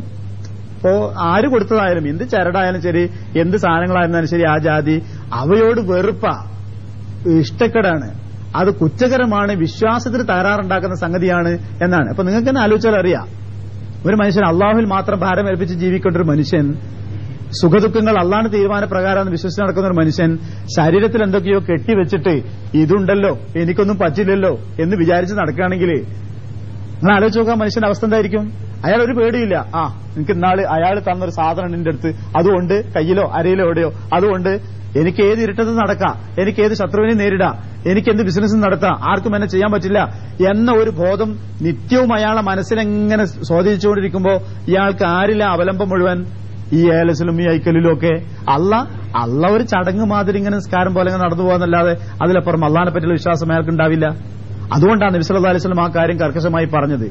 എന്തിനാ ഞാൻ അതൊക്കെ പറഞ്ഞു ചോദിച്ചാല്, ഇനിയും ആർക്കെങ്കിലും അതിലൊക്കെ വല്ല സംശയം ഉണ്ടായിട്ട് വല്ലതും അവശേഷിക്കണമെങ്കിൽ പറയാൻ കഴിയില്ലല്ലോ. മനുഷ്യന്മാരുടെ അവസ്ഥയല്ലേ. അങ്ങനെ ഉണ്ടെങ്കിൽ ഒത്തിരി നേരത്തെ ആ ജാതി മക്കളെ ശരീരത്തിൽ നിന്നായാലും എത്രത്തോളം അറിയോ? നബി സല്ലല്ലാഹു അലൈഹി വസല്ലമയുടെ കാലഘട്ടത്തില് ഇസ്ലാമിലേക്ക് അടുത്ത കാലത്ത് കടന്നു വന്ന ചില ആളുകള് ഒട്ടകത്തിന്റെയും മറ്റും കഴുത്തിൽ ഇതുപോലത്തെ ചില കെട്ടിയിടാറുണ്ടായിരുന്നു. ഒട്ടകത്തിന്റെ ഹജ്ജിന് കൊണ്ടുപോകുന്ന ബലിമൃഗം തിരിച്ചറിയാൻ വേണ്ടി അതിന്റെ കഴുത്തിൽ കിട്ടുന്ന ചില അടയാളങ്ങളുണ്ട്.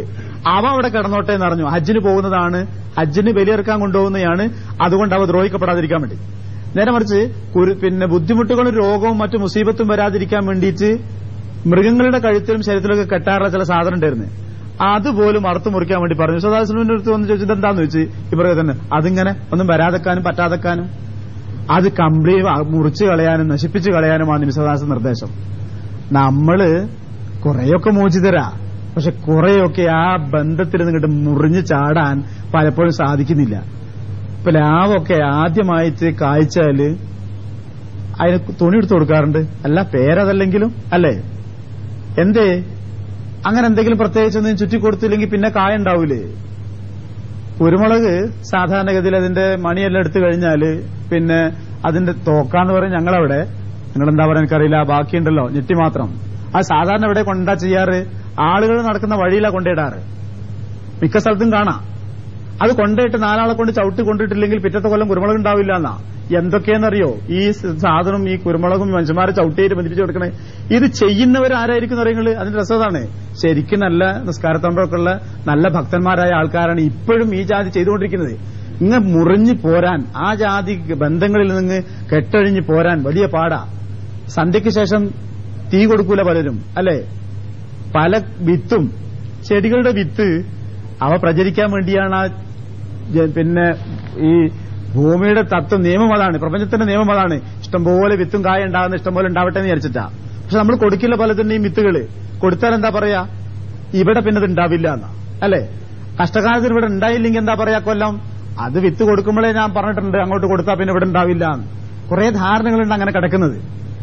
ഇതൊക്കെ ഒരു തുറന്ന സമീപനം ഇസ്ലാമിനുള്ളൂ. ഇതിനെ പറ്റിയൊക്കെയുള്ള സമീപനം എന്താ? അതിനെപ്പറ്റിയൊന്നും അങ്ങനൊന്നും അത്ര വ്യക്തമായിട്ടൊന്നും പറഞ്ഞിട്ടൊന്നുമില്ല. അങ്ങനല്ല, എല്ലാം തുറന്നാണ്. വിശ്വാസത്തിന് നിരക്കുന്നവയാണോ? അങ്ങനത്തെ ഒന്നുമില്ലല്ലോ. ഈ ജാതി കൂലാമാലകളിൽപ്പെട്ട ഒന്നും വിശ്വാസം നിരക്കുന്നതല്ലാത്തതുകൊണ്ട് അതൊക്കെ പൊളിച്ചെറിയപ്പെടേണ്ടതാണ്. അതിലൊന്നും പിന്നെ ഒരു വിട്ടുവീഴ്ചയും ഒരു കാത്തിരിപ്പുമില്ല.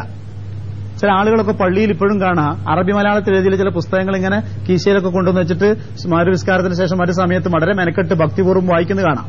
അറബി മലയാളത്തിലും അറബിയിലൊക്കെ ഉള്ള നമ്മളെ നാട്ടിൽ നിന്ന് അടിച്ചിറക്കുന്ന ആ പറഞ്ഞിരിക്കുന്ന അറബി വാക്കുകളുടെ അർത്ഥം എന്താണെന്ന് ഈ മനുഷ്യനറിയോ?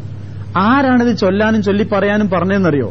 അതിലൊക്കെ ഉൾക്കൊള്ളുന്ന വിശ്വാസപരമായ പാളിച്ചകൾ എന്താണെന്ന് ആ മനുഷ്യനറിയോ? അറിയില്ല. എന്നിട്ട് ചൊല്ലുകയാണ്. ആളെ പേരെഴുതാത്തൊരു കിതാബുണ്ട് ലോകത്ത്, അത് ഇതാണ് ഈ കിതാബ്. ഈ കിതാബിന്റെ പുറത്ത് എഴുതിയവന്റെ പേരില്ലെങ്കിൽ നമുക്ക് മനസ്സിലാകുന്നുണ്ട് ഇത് പറഞ്ഞു തന്നവൻ ഇതിന്റെ ഉടമസ്ഥൻ ആരാണെന്ന്, റബ്ബ് സുബ്ഹാനഹു വ തആലയാണെന്ന്. വേറെ ദുനിയാവിൽ ഏത് കിതാബാണെങ്കിലേ ആ കിതാബ് എഴുതിയവൻ ആരാന്ന് വേണം. ഹദീസിന്റെ കിതാബുകൾ അതിന്റെ തലക്കൽ അതിന്റെ ആൾക്കാരെ പേരും കൊടുത്തിട്ടുണ്ട്. ഞങ്ങൾക്ക് ആരിൽ നിന്നാണ് ഈ ഹദീസ് കിട്ടിയെന്നതിന്റെ പൂർണ്ണ വിവരം കൊടുത്തിട്ടാ ഓല ഹദീസ് ക്രോഡീകരിച്ചത്. ഇത് എഴുതിയവന്റെ പേരില്ല. നമ്മളെ നാട്ടിൽ ആ 10 കിതാബിന്റെ മറ്റേ കിതാബിന്റെ കോലം നോക്കിങ്ങള് 10 വക ഏടുകൾ 101 വക ഏട് എന്നൊക്കെ പറഞ്ഞ് ഏട് എഴുതിണ്ടാക്കിയ ബുക്കുകളില്ലേ? ഒരൊറ്റ ഒരുത്തന്റെ പേരയിലില്ല ആരാണ്ടാക്കിയത്, ആരെഴുതി ഉണ്ടാക്കി, എന്തിനു വേണ്ടി എഴുതി ഉണ്ടാക്കിയെന്നറിയാത്ത അവയുമായി കൊണ്ടു നടക്കുകയാണ് ആളുകൾ. ഈ കഴിഞ്ഞ ദിവസങ്ങളിലൊക്കെ ഏതോ കോമ്പൗണ്ടിലൊക്കെ കയറി ഇറങ്ങിയിട്ട് എന്തൊക്കെയോ ദിക്റിന്റെയോ മറ്റോ വരികൾ ഇങ്ങനെ ഫോട്ടോ കോപ്പി എടുത്തൊക്കെ പ്രചരിപ്പിക്കുന്നു എന്നൊക്കെ പറയുന്നത് കേട്ടു. ആര് കൊണ്ടുവന്നാലും ഒരു കാര്യം അന്വേഷിക്കുക. ഈ ദിക്ർ ചൊല്ലാൻ അല്ലെങ്കിൽ ഇങ്ങനെ പ്രവർത്തിക്കാൻ അള്ളാഹുവിന്റെ റസൂൽ സല്ലല്ലാഹു അലൈഹി വസല്ലം പറഞ്ഞതായി വല്ല രേഖയുമുണ്ടോ? ഉണ്ടെങ്കിൽ ഇത് കാണിച്ചു തരണം. ഒരു പ്രയാസമില്ല. ഇപ്പോഴൊക്കെ കാണിച്ചു തരാന്ന് പറഞ്ഞാൽ അയാളെ ബുദ്ധിമുട്ടിക്കാനല്ല. ഇഷ്ടം പോലെ ഹദീസിന്റെ എല്ലാ കിതാബുകളും ഇവിടെ മിക്ക ലൈബ്രറികളിലും സൗകര്യമാണ്. അറിയാവുന്ന പണ്ഡിതന്മാരാണ് മിക്ക സ്ഥലത്തും പള്ളികളിൽ ഇമാമ നിൽക്കുന്ന മിക്കവരും. എല്ലാവരും എന്ന് പറഞ്ഞാൽ മിക്കവരും. ഒന്ന് കൂട്ടിക്കൊണ്ടുപോയി അറബി കിതാബ് എടുത്തിട്ട് ഹദീസിന്റെ ഇന്ന പുസ്തകത്തിൽ ഇന്നടുത്ത് വന്നിരിക്കുന്നു എന്ന് കാണിച്ചു തരണം നമ്മൾ ആവശ്യപ്പെട്ടാല്. അതില്ലാതെ അങ്ങനെയൊക്കെ പറയുന്നത് ഇന്ന മഹാന്മാർ പറഞ്ഞിരിക്കുന്നു എന്ന് പറഞ്ഞാൽ അവർ മഹാന്മാരാണെന്ന് തന്നെ നമുക്ക് ഉറപ്പില്ലാത്ത സ്ഥിതിക്ക് നമ്മൾ എന്തിനവരുടെ വാക്കുകൾക്ക് പിന്നാലെ പോകണം? എന്തിനാ പറഞ്ഞെന്ന് വെച്ചാൽ ഈ തുറന്ന സമീപനമുണ്ടല്ലോ പ്രബോധന രംഗത്തെ, അതാണ് ഖുർആൻ പഠിപ്പിച്ചതെന്ന് വിശ്വാസം പഠിപ്പിച്ചതെന്ന് പറയാൻ വേണ്ടിയിട്ടാണ്. ഓക്കെ, ഖുർആനിലേക്ക് വരിക. ഇല്ലൽ ബലാഉൽ മുബീൻ. അവർ പറഞ്ഞു വ്യക്തമായ പ്രബോധനം മാത്രമാണ് ഞങ്ങളുടെ ജോലി. ഖാലു, അപ്പൊ ആ നാട്ടുകാർ പറഞ്ഞു ഇന്നാ തതയ്യർനാ ബിക്കും, ഞങ്ങൾ നിങ്ങളെ ശകുനപ്പിഴയായി കാണുന്നു. തതയ്യറ ത്വായിർ എന്ന വാക്കിന് പക്ഷി എന്നർത്ഥമുള്ള ത്വായിർ, പിന്നെ വിമാനം എന്നർത്ഥമുള്ളത്, പൈലറ്റ് എന്നർത്ഥമുള്ള വാക്ക്, അതൊക്കെ ഇതിൽ നിന്നാണ് ഈ വന്നത്. ത്വാറ പറന്നു എന്നൊക്കെയുള്ള വാക്കുന്നത് അതുമൊക്കെയായി ബന്ധപ്പെട്ട വാക്കാണ്. ആ വാക്കിന് തതയ്യറ എന്ന് പറഞ്ഞാല് ദുശകുനമായി കാണുക എന്നാണ് അർത്ഥം. തതയ്യറ ദുശകുനമായി കാണുക, ശകുനപ്പിഴയായി കാണുക. ത്വായിറിൽ തൊട്ട താഴെ തന്നെ ഉപയോഗിക്കുന്നുണ്ട്. തായിർ എന്ന് പറഞ്ഞാൽ ദുശകുനം എന്ന അവിടെ വാക്കിനർത്ഥം. പക്ഷി എന്നർത്ഥമുണ്ട് ആ വാക്കിന്, അതിന്റെ മറ്റൊരർത്ഥം ദുശകുനം എന്നാണ്. നാട്ടുകാർ പറഞ്ഞു ഇന്ന തതയ്യർന ബിക്കും, ഞങ്ങൾ നിങ്ങളെ ദുശകുനമായി കാണുന്നു. ഇന്ന തതയ്യർന, ഞങ്ങൾ ദുശകുനമായി കാണുന്നു ബിക്കും, നിങ്ങളെ. നബിമാരോട് പറഞ്ഞു ഈ നാട്ടിലെ ഏറ്റവും വലിയ ശകുനപ്പിഴ നിങ്ങളാണ്, നിങ്ങൾ 3 ആളുമാണ്. ഈ നാട്ടിലെ സകലമാന ഹലാൽ മുസീബത്തുകൾക്കും കാരണം നിങ്ങൾ 3 ആളാണെന്ന് പറഞ്ഞ നാട്ടുകാർ. ലൈലത്തെന്തഹും, അത് പറഞ്ഞതിന് ശേഷം പിന്നെ അടുത്ത സ്റ്റേജ് ലൈലം തന്തഹു, നിങ്ങൾ വിരമിച്ചില്ലെങ്കിൽ, പിന്മാറിയില്ലെങ്കിൽ, ഇന്തഹ വിരമിക്ക. ലൈലം തന്തഹു, നിങ്ങൾ വിരമിച്ചില്ലെങ്കിൽ, നെർജുമന്നക്കും, ഞങ്ങൾ നിങ്ങളെ എറിഞ്ഞുകൊല്ലും. റജ്മ് നെർജുമന്നക്കും, ഞങ്ങൾ നിങ്ങളെ എറിഞ്ഞുകൊല്ലും. വലയമസന്നക്കും, നിങ്ങൾക്ക് ബാധിക്കും, പിടിപെടും. മിന്ന, ഞങ്ങളിൽ നിന്ന് അദാബുൻ അലീം, വേദനിക്കുന്ന ശിക്ഷ അനുഭവിക്കേണ്ടി വരികയും ചെയ്യും എന്നാ നാട്ടുകാർ ഭീഷണിപ്പെടുത്തി. നിങ്ങളുടെ ദുശ്ശകുനമാണ്, ഞങ്ങൾ നിങ്ങളെ കാണുന്നത് ശകുനപ്പിഴയായിട്ടാണ്. ഇനി ഈ ഏർപ്പാട് നിങ്ങൾ നിർത്താൻ തയ്യാറില്ലെങ്കിൽ ഞങ്ങൾ നിങ്ങളെ എറിഞ്ഞു കൊല്ലും. ഈ 3 നബിമാരോട് പറഞ്ഞു. വേദനിപ്പിക്കുന്ന ഒരുപാട് വിഷമങ്ങൾ, ശിക്ഷകൾ നിങ്ങൾ അനുഭവിക്കേണ്ടി വരികയും ചെയ്യും എന്നും പറഞ്ഞു. മസ്സ എന്ന വാക്കിന് ശരിക്കുള്ള അർത്ഥം സ്പർശിക്കുക എന്നാണ്, തൊടുക എന്നാണ്. മസ്സ ലയമസന്നക്കും എന്ന് പറയുമ്പോ ബാധിക്കുക എന്നാണ് അർത്ഥം വരും അവിടെ. ലയമസന്നക്കും, നിങ്ങൾക്ക് ബാധിക്കുകയും ചെയ്യും, മിന്ന ഞങ്ങളിൽ നിന്ന് അദാബുൻ അലീം എന്ന് പറഞ്ഞു. വേദനിക്കുന്ന ശിക്ഷ ബാധിക്കുകയും ചെയ്യും, അനുഭവിക്കേണ്ടി വരികയും ചെയ്യും എന്നിവർ പറഞ്ഞു. കാലു, അപ്പൊ നബിമാരെന്ത് പറഞ്ഞു? ത്വാഇറുക്കും മാഴക്കും, നിങ്ങളെ ദുശ്ശകുനം നിങ്ങളെ കൂടെ തന്നെ ഉണ്ട് എന്ന് പറഞ്ഞു. ത്വാഇറുക്കും, നിങ്ങളുടെ ദുശ്ശകുനം മാഴക്കും നിങ്ങളെ കൂടെ തന്നെയാണ്. അതിന്റെ അർത്ഥം എന്താ? അവര് പറഞ്ഞ അന്ധവിശ്വാസത്തെ അതേപടി അമ്പിയാക്കന്മാർ അലൈഹി സ്വലാത്തു വസ്സലാം ഏറ്റു പറഞ്ഞു എന്നാ? അല്ല, അതേ വാക്കുപയോഗിച്ച് തിരിച്ചു കൊടുത്തു എന്നാ. ഞങ്ങൾ നിങ്ങൾ ദുശ്ശകുനമായി കാണേണ്ടതില്ല, നിങ്ങളെ ദുശ്ശകുനവും ശകുനപ്പഴയും നിങ്ങളുടെ നല്ല ശകുനവും ഒക്കെ നിങ്ങളെ കൂട്ടത്തിൽ തന്നെയാണ്, നിങ്ങളെടുത്ത് തന്നെയാണ് അതുള്ളത്. എല്ലാ ദുശ്ശകുനവും നിങ്ങളുടെ പക്കൽ തന്നെയാണ്. ഞങ്ങൾ എന്തിനു കുറ്റം പറയണം? നിങ്ങളുടെ വിവരക്കേടും നിങ്ങളുടെ ബുദ്ധിയില്ലായ്മയും നിങ്ങളുടെ ചിന്തക്കുറവും പഠിക്കാൻ തയ്യാറില്ലാത്ത അവസ്ഥയുമൊക്കെയാണ് നിങ്ങൾക്ക് നാശങ്ങൾ വരുത്തുന്നത്. അതിന് നിങ്ങൾ എന്തിനു ഞങ്ങളെ പഴിക്കണം എന്ന് പറഞ്ഞു നബിമാര്. എന്നിട്ട് ചോദിച്ചു, അയിൻ ദുഃഖിർത്തും, നിങ്ങൾക്ക് മുന്നറിയിപ്പ് നൽകപ്പെട്ടാലോ? ദുഃഖിറ, ഓർമ്മിപ്പിക്കപ്പെടുക, മുന്നറിയിപ്പ് നൽകപ്പെടുക എന്നൊക്കെയാണ് അർത്ഥം. അയിൻ ദുഃഖിർത്തും, നിങ്ങൾക്ക് ബോധനം നൽകപ്പെട്ടാലും അതിനർത്ഥം എന്താ? ശരിക്കും മുന്നറിയിപ്പ് നൽകപ്പെട്ടുമ്പോൾ നിങ്ങൾക്ക് ഉണ്ടാവുന്ന പ്രതികരണം ഇതാണോ?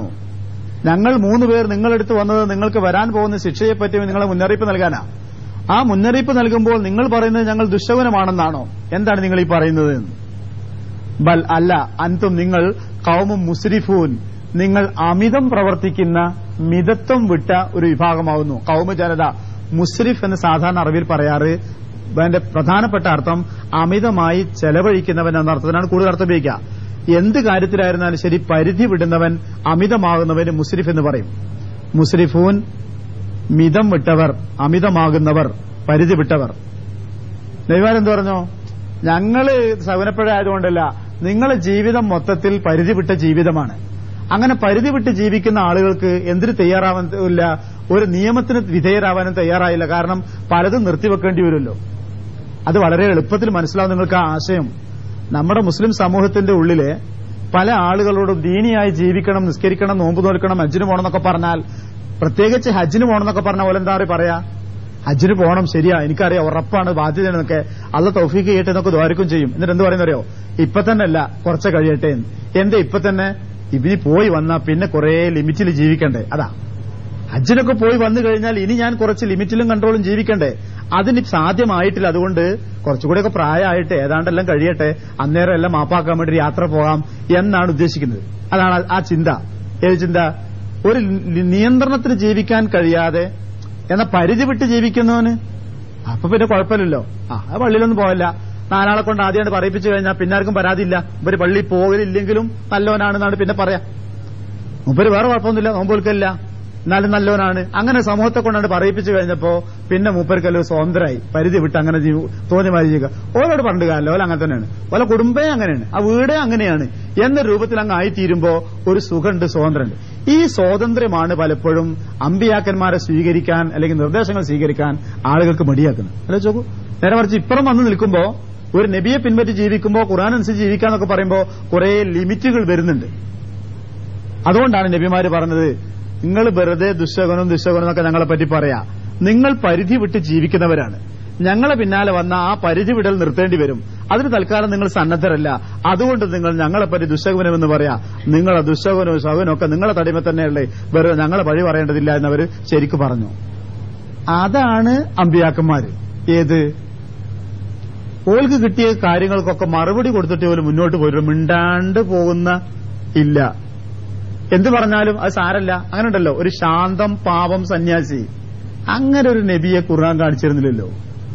അവർ ശാന്തരാണ്, അവര് പിന്നെ സമൂഹ സ്നേഹികളൊക്കെ തന്നെയാണ്, സമുദായ സ്നേഹികളും ഒക്കെ തന്നെയാണ്, ഒരു പിന്നെ വിനയമുള്ളവരൊക്കെ തന്നെയാണ്. പക്ഷെ ആദർശപരമായി അവർക്ക് ലഭിക്കപ്പെടുന്ന വാക്കുകൾക്കും മറ്റും പ്രതികരിക്കാതെ മിണ്ടാതെ ആളുകൾ ഇഷ്ടം നോക്കി നിൽക്കുന്ന ഒരു നബിയെ നമ്മൾ കാണുന്നില്ല. നബി സല്ലല്ലാഹു അലൈഹി വസല്ലം നിങ്ങൾക്കറിയാം, ഉഹുദ് യുദ്ധം കഴിഞ്ഞു പോകുമ്പോ വ്യക്തിപരമായി നബിയെ ചീത്ത വിളിച്ചപ്പോ മറുപടി കൊടുക്കാൻ തുനിഞ്ഞ സഹാബികളോട് വേണ്ടാന്ന് പറഞ്ഞു. ഹുബല എന്ന ദേവിയുടെ വിഗ്രഹം തല്ലി പിന്നെ പൊന്തിച്ചിട്ട് ഈ ദേവിയാണ് ഞങ്ങളെ യുദ്ധത്തിൽ ജയിക്കാൻ കാരണമാക്കിയത് എന്ന അർത്ഥത്തിൽ മക്ക മുശ്രിക്കുകൾ സംസാരിക്കാൻ മെനക്കെട്ടിട്ട് മുസ്ലിങ്ങളെ പരിഹസിച്ചുകൊണ്ട് പറഞ്ഞു, നിങ്ങളെ പക്കൽ ഹുബല ദേവിയില്ലല്ലോ, പിന്നെ നിങ്ങൾ എങ്ങനെ വിജയിക്കാനാ കൂട്ടരെ എന്നെല്ലാം കൂടി സംസാരിക്കാൻ മെനക്കെട്ടപ്പോ തിരിഞ്ഞു പോകാൻ മുറപ്പെട്ട സഹാബികളോട് നബി പറഞ്ഞു, ഇവിടെ നിൽക്ക്, അതിന് മറുപടി കൊടുത്തിട്ട് പോയാൽ മതി എന്ന് പറഞ്ഞു. അതാണ് അസീൽ. വ്യക്തിപരമായുള്ള തേജോവധത്തെ സാരമില്ല, ഞാൻ സഹിച്ചോളാം, എന്നെ പറ്റിയല്ലേ എന്ന മട്ടിൽ പ്രതികരിച്ചിട്ട് ആദർശപരമായി പറഞ്ഞപ്പോ അതിന് മറുപടി കൊടുത്തിട്ട് പോയേച്ചാൽ മതി എന്നാ പറഞ്ഞത്. ദുശകുനങ്ങൾ എന്ന് പറഞ്ഞ് എന്നോടല്ല പറഞ്ഞതെന്ന് വിചാരിച്ച് പോവുകയല്ലേ ചെയ്ത്, നിങ്ങളെ ദുശകുനം നിങ്ങളെ അടിമ തന്നെയാണ്, എന്നെ അതിന് പറയാൻ വരണ്ടേയില്ല. ആ ഒരു രീതി എവിടെയൊക്കെ ആവശ്യമായി വരും നിങ്ങൾക്ക് അറിയാലോ, അത്ര തന്നെ. അതനുസരിച്ച് സകല ഷെറും മുസ്ലിങ്ങളെ കൊണ്ടാണ് എന്നൊരുത്തം പറഞ്ഞാല് അത് എന്നെ പറ്റിയല്ല, ഇപ്പൊ ഇയാളെടുത്തുനിന്ന് ഒപ്പ് വാങ്ങിക്കാൻ കിട്ടാൻ അത് കേട്ടില്ലെന്ന് നടിക്കാ വേണ്ടത്. ഇത്ര ലളിതമാവണോ നമ്മളൊക്കെ? അത്ര താന്നു കൊടുക്കണോ നമ്മളൊക്കെ ജീവിതത്തിൽ? അങ്ങനല്ലല്ലോ. എന്ത് ഇടങ്ങേറാ മുസ്ലിങ്ങളെ കൊണ്ട് ഈ ഭൂമിയിലുണ്ടായത്, ദുനിയാവിലുണ്ടായത്. മറ്റുള്ളവരെ കൊണ്ട് ഇത്ര ഉണ്ടായിട്ടില്ല. ഇനി മുസ്ലിങ്ങൾ ഒരിക്കലും അതിന് കാരണക്കാരുമായിട്ടില്ല എന്ന് പറയാൻ കഴിയുന്നുണ്ട്. ഒരു ഉദാഹരണം പറഞ്ഞാണ് ഞാൻ. ഒരു നേതാവിന്റെ അടുത്തുനിന്നോ ഒരു ഉത്തരവാദപ്പെട്ടവന്റെ അടുത്തുനിന്നോ എന്തെങ്കിലും കാര്യലാഭങ്ങൾക്ക് വേണ്ടി കയറി ചെല്ലുന്ന സമയത്ത് അവർ നമ്മെ പറ്റിയോ നമ്മുടെ ആദർശത്തെ പറ്റിയോ എന്തു പറഞ്ഞാലും ഒരക്ഷരം പ്രതികരിക്കാൻ തയ്യാറാവാതെ കാത്തിരിക്കും നമ്മള്. അയാൾ കുറെ പറഞ്ഞ് ഞാൻ ഒന്നും പറഞ്ഞില്ല, കാരണം എനിക്ക് അവരൊപ്പ് വലിയ ആവശ്യമായിരുന്നു, എന്നിട്ട് ഞാൻ മിണ്ടാതെ ഒപ്പ് വാങ്ങിച്ചു. വലിയൊരു ക്രെഡിറ്റ് മാറി ഇയാൾ പറയുന്നത്. എന്താ ഇയാളെ മനസ്സിലുള്ളത്? ഇതിനൊരു വിചാരണല്ലേ നാളെ? ഇതാണോ അതിന്റെ ആശയം? തായിറക്കും ആക്കും പറഞ്ഞു, നിങ്ങൾ തയ്യർനാപിക്കും പറഞ്ഞു, നിങ്ങൾ ദുശകുനാണ് ഈ നാട്ടിലെ, നിങ്ങളെ ദുശകൻ നിങ്ങളെ അടിമ തന്നെ ഇടൂ എന്ന് തിരിച്ചടിച്ചു അവര്. അങ്ങനെ തന്നെയാ ഖുർആന്റെ എല്ലാ സംസാരത്തിന്റെ ഈ സന്ദർഭത്തിലുള്ളത്. വാക്കി നോക്കൂ. വജാ, അപ്പോ വന്നു, മിൻ അക്സൽ മദീനത്തി, ആ നഗരത്തിന്റെ അങ്ങേ അറ്റത്ത് നിന്ന്, അക്സ അങ്ങേ അറ്റം, അക്സൽ മദീന, ആ നഗരത്തിന്റെ അങ്ങേ അറ്റത്ത് നിന്ന് വന്നു, റജുലുൻ ഒരാള്, യസ ഓടിക്കൊണ്ടു വന്നു, യസ ഓടുന്നു. അയാൾ പറഞ്ഞു, യാ കൗമി, എന്റെ ജനങ്ങൾ എത്തബിയോ, നിങ്ങൾ പിൻപറ്റുക, അൽ മുർസലീൻ, ദൂതന്മാരെ പിൻപറ്റുക എന്ന് പറഞ്ഞു. അപ്പൊ അതിന്റെ അർത്ഥം ഇതെല്ലാം കൂടി ഒരു മണിക്കൂർ കൊണ്ട് സംഭവിച്ചു എന്നല്ല. അള്ളാഹു ഒരു നബി അയച്ചു, കുറെ കാലമായിട്ട് പ്രബോധനം നടത്തി, എത്ര കാലം എന്നറിയില്ല. പിന്നീട് അള്ളാഹു മറ്റൊരാളെ കൂടി നബി അയച്ചു, ആ രണ്ട് നബിമാരും കൂടി ഒരുമിച്ച് പ്രവർത്തിച്ചു. പിന്നെ കുറെ കാലം കഴിഞ്ഞപ്പോൾ മൂന്നാമതൊരു നബി അയച്ചു. ഈ മൂന്നുപേരും കൂടി കുറെ കാലം പ്രബോധന പ്രവർത്തനം നടത്തി. എന്നിട്ടും ആളുകൾ വരെ കളവാക്കുകയും നിഷേധിക്കുകയും ചെയ്ത് ഇങ്ങനെ നടക്കുന്ന ഒരു സന്ദർഭത്തിൽ ഒരു പ്രത്യേക സന്ദർഭം അള്ളാഹു എടുത്തു പറയുന്നു. ഒരാൾ ഓടി വന്നിട്ട് പറഞ്ഞു, ഇത്തബിയോൽ മുർസലീൻ, ജനങ്ങളെ നിങ്ങൾ ആളുകളെ പിൻപറ്റണം എന്ന് പറഞ്ഞു. ഇത്തബിയോ, നിങ്ങൾ പിൻപറ്റണം, മല്ലാ യസ്അലുക്കും അജ്റ, നിങ്ങളോടൊരു കൂലിയും ചോദിക്കാത്തവരല്ലേ അവർ. ലാ യസ്അലുക്കും, നിങ്ങളോട് അവർ ചോദിക്കുന്നില്ല, അജ്റൻ, ഒരു കൂലിയും ഒരു പ്രതിഫലവും. വഹും മുഹ്തദൂൻ, അവർ സന്മാർഗികളുമാണല്ലോ. മുഹ്തദൂൻ. അപ്പൊ ഈ മനുഷ്യൻ വന്നിട്ട് എന്ത് പറഞ്ഞു? നിങ്ങൾ ഈ മൂന്ന് പേരെ പിൻപറ്റുക, അവർ നിങ്ങളോട് പ്രതിഫലമൊന്നും ചോദിക്കുന്നില്ലല്ലോ, അവർ നല്ലവരുമാണല്ലോ, അതുകൊണ്ട് ഇവരെ പിൻപറ്റുക എന്ന് പറഞ്ഞു. വമാലിയ, എനിക്കെങ്ങനെ പറ്റും, ലാ ആബുദു, ഞാൻ എങ്ങനെ ആരാധിക്കാതിരിക്കും, അല്ലദീ ഫതറനി, എന്നെ സൃഷ്ടിച്ചവനെ, വൈലൈഹി യുർജഊൻ, വൈലൈഹി തുർജഊൻ, നിങ്ങളൊക്കെ മടക്കപ്പെടുകയും ചെയ്യുന്നത് അവനെങ്കിലേക്കാണ്. അയാൾ സംസാരിക്കുകയാണ് നാട്ടുകാരോട്. ഞാൻ എങ്ങനെ എന്റെ റബ്ബിനെ ആരാധിക്കാതിരിക്കും? ഫതറ, സൃഷ്ടിച്ചു. നിങ്ങളൊക്കെയും ഏതൊരു റബ്ബിലേക്കാണോ മടക്കപ്പെടുന്നത് ആ റബ്ബിനെയാണ് ഞാൻ ആരാധിക്കുന്നത്. എന്നെ സൃഷ്ടിച്ച നാഥനെയാണ് ഞാൻ ആരാധിക്കുന്നത്. ഞാനെങ്ങനെ അവരെ ആരാധിക്കാതിരിക്കും? അത്തഹിദു, ഞാൻ സ്വീകരിക്കുകയോ, മിൻ ദൂനിഹി, അവന് പുറമെ, ആലിഹ, ദൈവങ്ങളെ സ്വീകരിക്കുകയോ. ഈ യുരിദിന റഹ്മാൻ, കാരുണ്യവാനായ റബ്ബ് ഉദ്ദേശിച്ചാൽ, ബിദുരിൻ, എന്തെങ്കിലും ദ്രോഹം, ഉപദ്രവം ഉദ്ദേശിച്ചാൽ, ലാ തോനിയന്നി, ഉപകരിക്കുകയില്ല, ശഫാഅത്തുഹും, ഇവരുടെ ശുപാർശകൾ ചെയ്യ യാതൊരു വിധത്തിലും, വലാ യുൻഖിദൂൻ, അവർ എന്നെ രക്ഷിക്കുകയുമില്ല.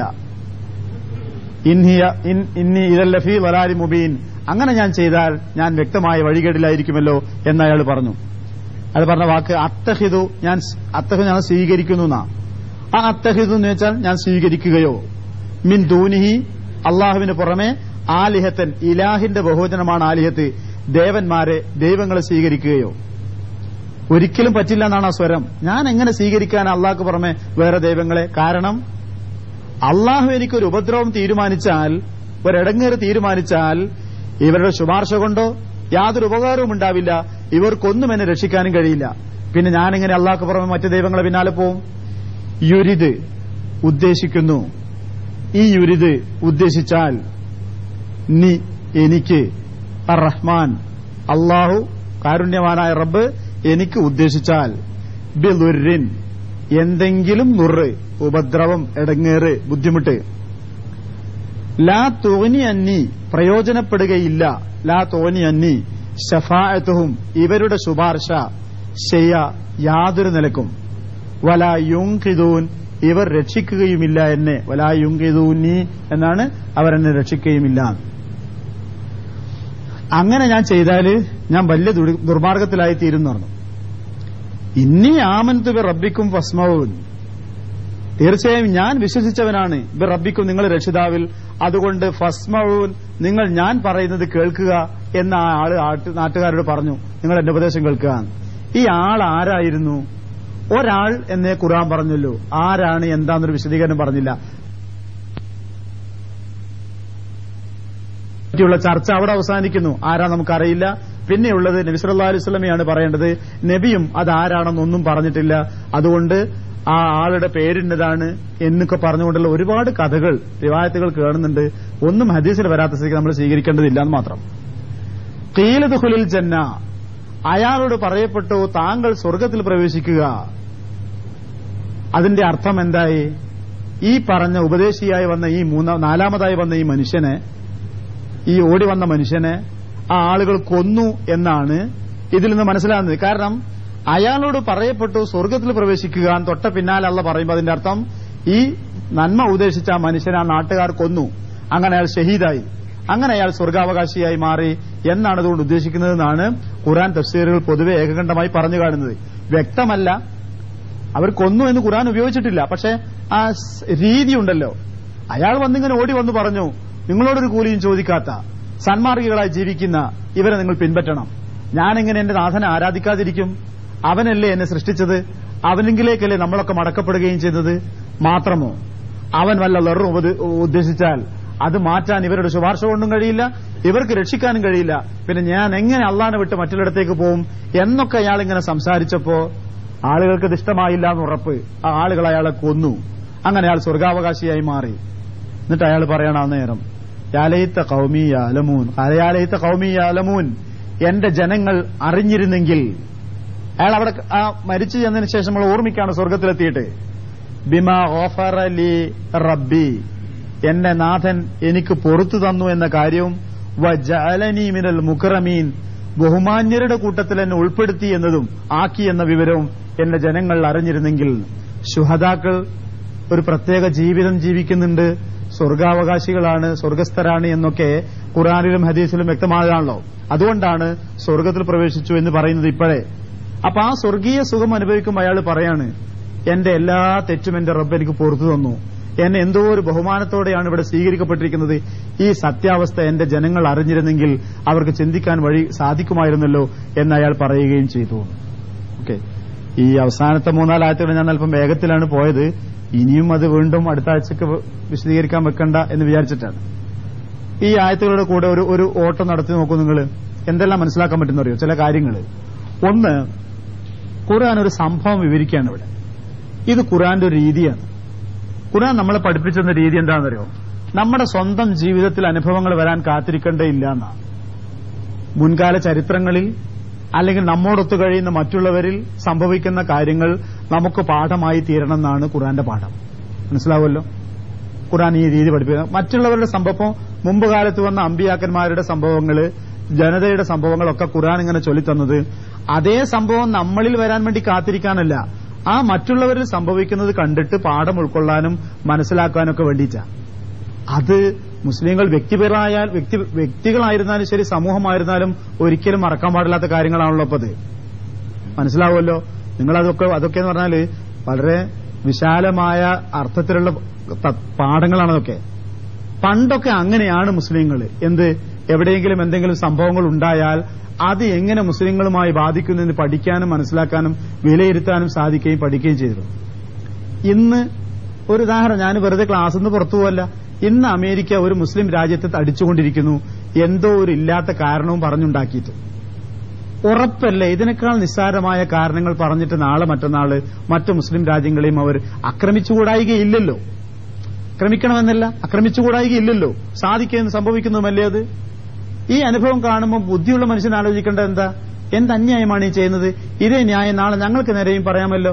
ഞങ്ങൾ ചെയ്യാത്തൊരു തെറ്റ് വെറുതെ എന്തെങ്കിലും ആപത്ത് ലോകത്തെവിടെയെങ്കിലും സംഭവിക്കുക, ആ സംഭവിച്ചതിന്റെ കുറ്റവാളികളോ കുറ്റം ചെയ്തവർ അതിന്റെ തെളിവോ ബാക്കി വെക്കാതിരിക്കുക. ആ നേരം പകയുള്ള ആരുടെയെങ്കിലും പേര് പറഞ്ഞിട്ട് അവരാണെന്ന് വിളിച്ചു പറയാ, എന്നിട്ട് ലോകമൊന്നായി ആട്ടിത്തൊളിച്ച് അവർക്ക് നേരെ അക്രമത്തിന് വരിക. ആ നേരം സംഭവിച്ചുകൂടെ അത് നാളെ മറ്റന്നാള് ഇവർക്കൊക്കെയും ഈ ഇരിക്കുന്നവർക്കൊക്കെയും സംഭവിക്കണമെന്ന് ആഗ്രഹിച്ചിട്ടല്ല റബ്ബേ, സംഭവിക്കരുതെന്ന് ആഗ്രഹിച്ചുകൊണ്ട് തന്നെ ആമീൻ. പക്ഷെ അതല്ലേ ബുദ്ധിയുള്ളൊരു മനുഷ്യൻ ആലോചിക്കേണ്ടത്. ഖുർആൻ പറഞ്ഞ എത്ര ഉദാഹരണങ്ങളും സംഭവങ്ങളും ആ ഖുർആൻ പറഞ്ഞു തരാറ്. പഠിക്ക്, ചിന്തിക്ക്, നിങ്ങളുടെ ജീവിതത്തിൽ സംഭവിക്കണമെന്നില്ല എന്ന് പറഞ്ഞുകൊണ്ട്. ഖുർആൻ ഏറ്റവും കൂടുതൽ യഹൂദികളെ പറ്റി സംസാരിച്ചിട്ടുണ്ട്. ഏതെങ്കിലും ഒരു ജൂതൻ നിങ്ങളെ ആരെങ്കിലും എന്തെങ്കിലും ദ്രോഹിച്ചു എന്തെങ്കിലും? നമ്മൾ ഇതുവരെ വ്യക്തിപരമായി ഒരു ജൂതനെ ഇതുവരെ ദ്രോഹിച്ചിട്ടില്ല. നമ്മൾ ബഹുമാനിക്കുന്ന കിതാബല്ലേ ഇത്? എത്ര ആയത്താ ജൂതന്മാരുടെ കൊള്ളരായ്മകളെ പറ്റി പറയാൻ ഖുർആൻ ഉപയോഗിച്ചത്? എന്തിനാ ഇത്? ആ കാലഘട്ടത്തിൽ സംഭവിച്ച അവസാനിച്ച ഒരു സംഭവമാണെങ്കിൽ അത് കാലാകാലത്തെ മനുഷ്യരെ കൊണ്ട് പാരായണം ചെയ്ത് പഠിപ്പിക്കണോ ഖുർആൻ? ചരിത്രം പഠിക്കാൻ വേണ്ടി ഒരിക്കലും ആവില്ല. നബി സല്ലല്ലാഹു അലൈഹി വസല്ലം കാലഘട്ടത്തിലായാലും ലോകത്ത് മുസ്ലിങ്ങൾ നിലനിൽക്കുന്ന എക്കാലമുണ്ട്, ഏത് കാലത്തായാലും ഏത് നാട്ടിലായാലും ഈ സമൂഹത്തിന് ഏറ്റവും വലിയ ശല്യമുണ്ടാക്കുന്ന, ദ്രോഹമുണ്ടാക്കുന്ന ഒരു വിഭാഗം ജൂതന്മാരാണ് എന്ന് റബ്ബിന് അറിയാവുന്നത് കൊണ്ടാ ഈ കിതാബിൽ അവരെ പറ്റി പറഞ്ഞിട്ട് അവരോടുള്ള സമീപനം ശ്രദ്ധിക്കണമെന്ന് പറയാൻ കാരണം. സാധിച്ചോ എന്നിട്ടതിന്? ഉപ്പും ചോറും തിന്നാനും ഉപ്പും കുബൂസും തിന്നാനും കൂടെ പോയി നിന്നിട്ട് അവസാനം കൊന്നു തീർക്കുമ്പോൾ പരസ്പരം കൂട്ടത്ത് കൊല്ലാന്ന് പറഞ്ഞാ നിൽക്കുന്നത് കണ്ടില്ലേ നിങ്ങളുടെ രംഗം? ഖുർആൻ പറഞ്ഞ പാടെന്താ അറിയോ? നമ്മളും ഒക്കെ തന്നെ, നമ്മളെ കേരളത്തിലൊക്കെ തന്നെ, ഇന്ത്യയിലാവട്ടെ വല്ലാത്തൊരു ദുരവസ്ഥ ചിലപ്പോൾ കാണാറുണ്ട്. നമ്മുടെ വളർച്ചയെ, നമ്മുടെ പുരോഗതിയെ എല്ലാ അർത്ഥത്തിലും പിറകോട്ട് വലിക്കാൻ വേണ്ടി ശ്രമിച്ച കുറെ നേതാക്കന്മാരുണ്ട്, കുറെ പ്രസ്ഥാനങ്ങളുണ്ട് ഇന്ത്യയിൽ. പക്ഷെ നമ്മളെ ദുരവസ്ഥ എന്താണെന്നറിയോ? നമ്മുടെ മക്കളും ഒക്കെ നടക്കുന്നത് അവരുടെ കൂടെയോ അവരെ വിജയിപ്പിക്കാനുമാണ്.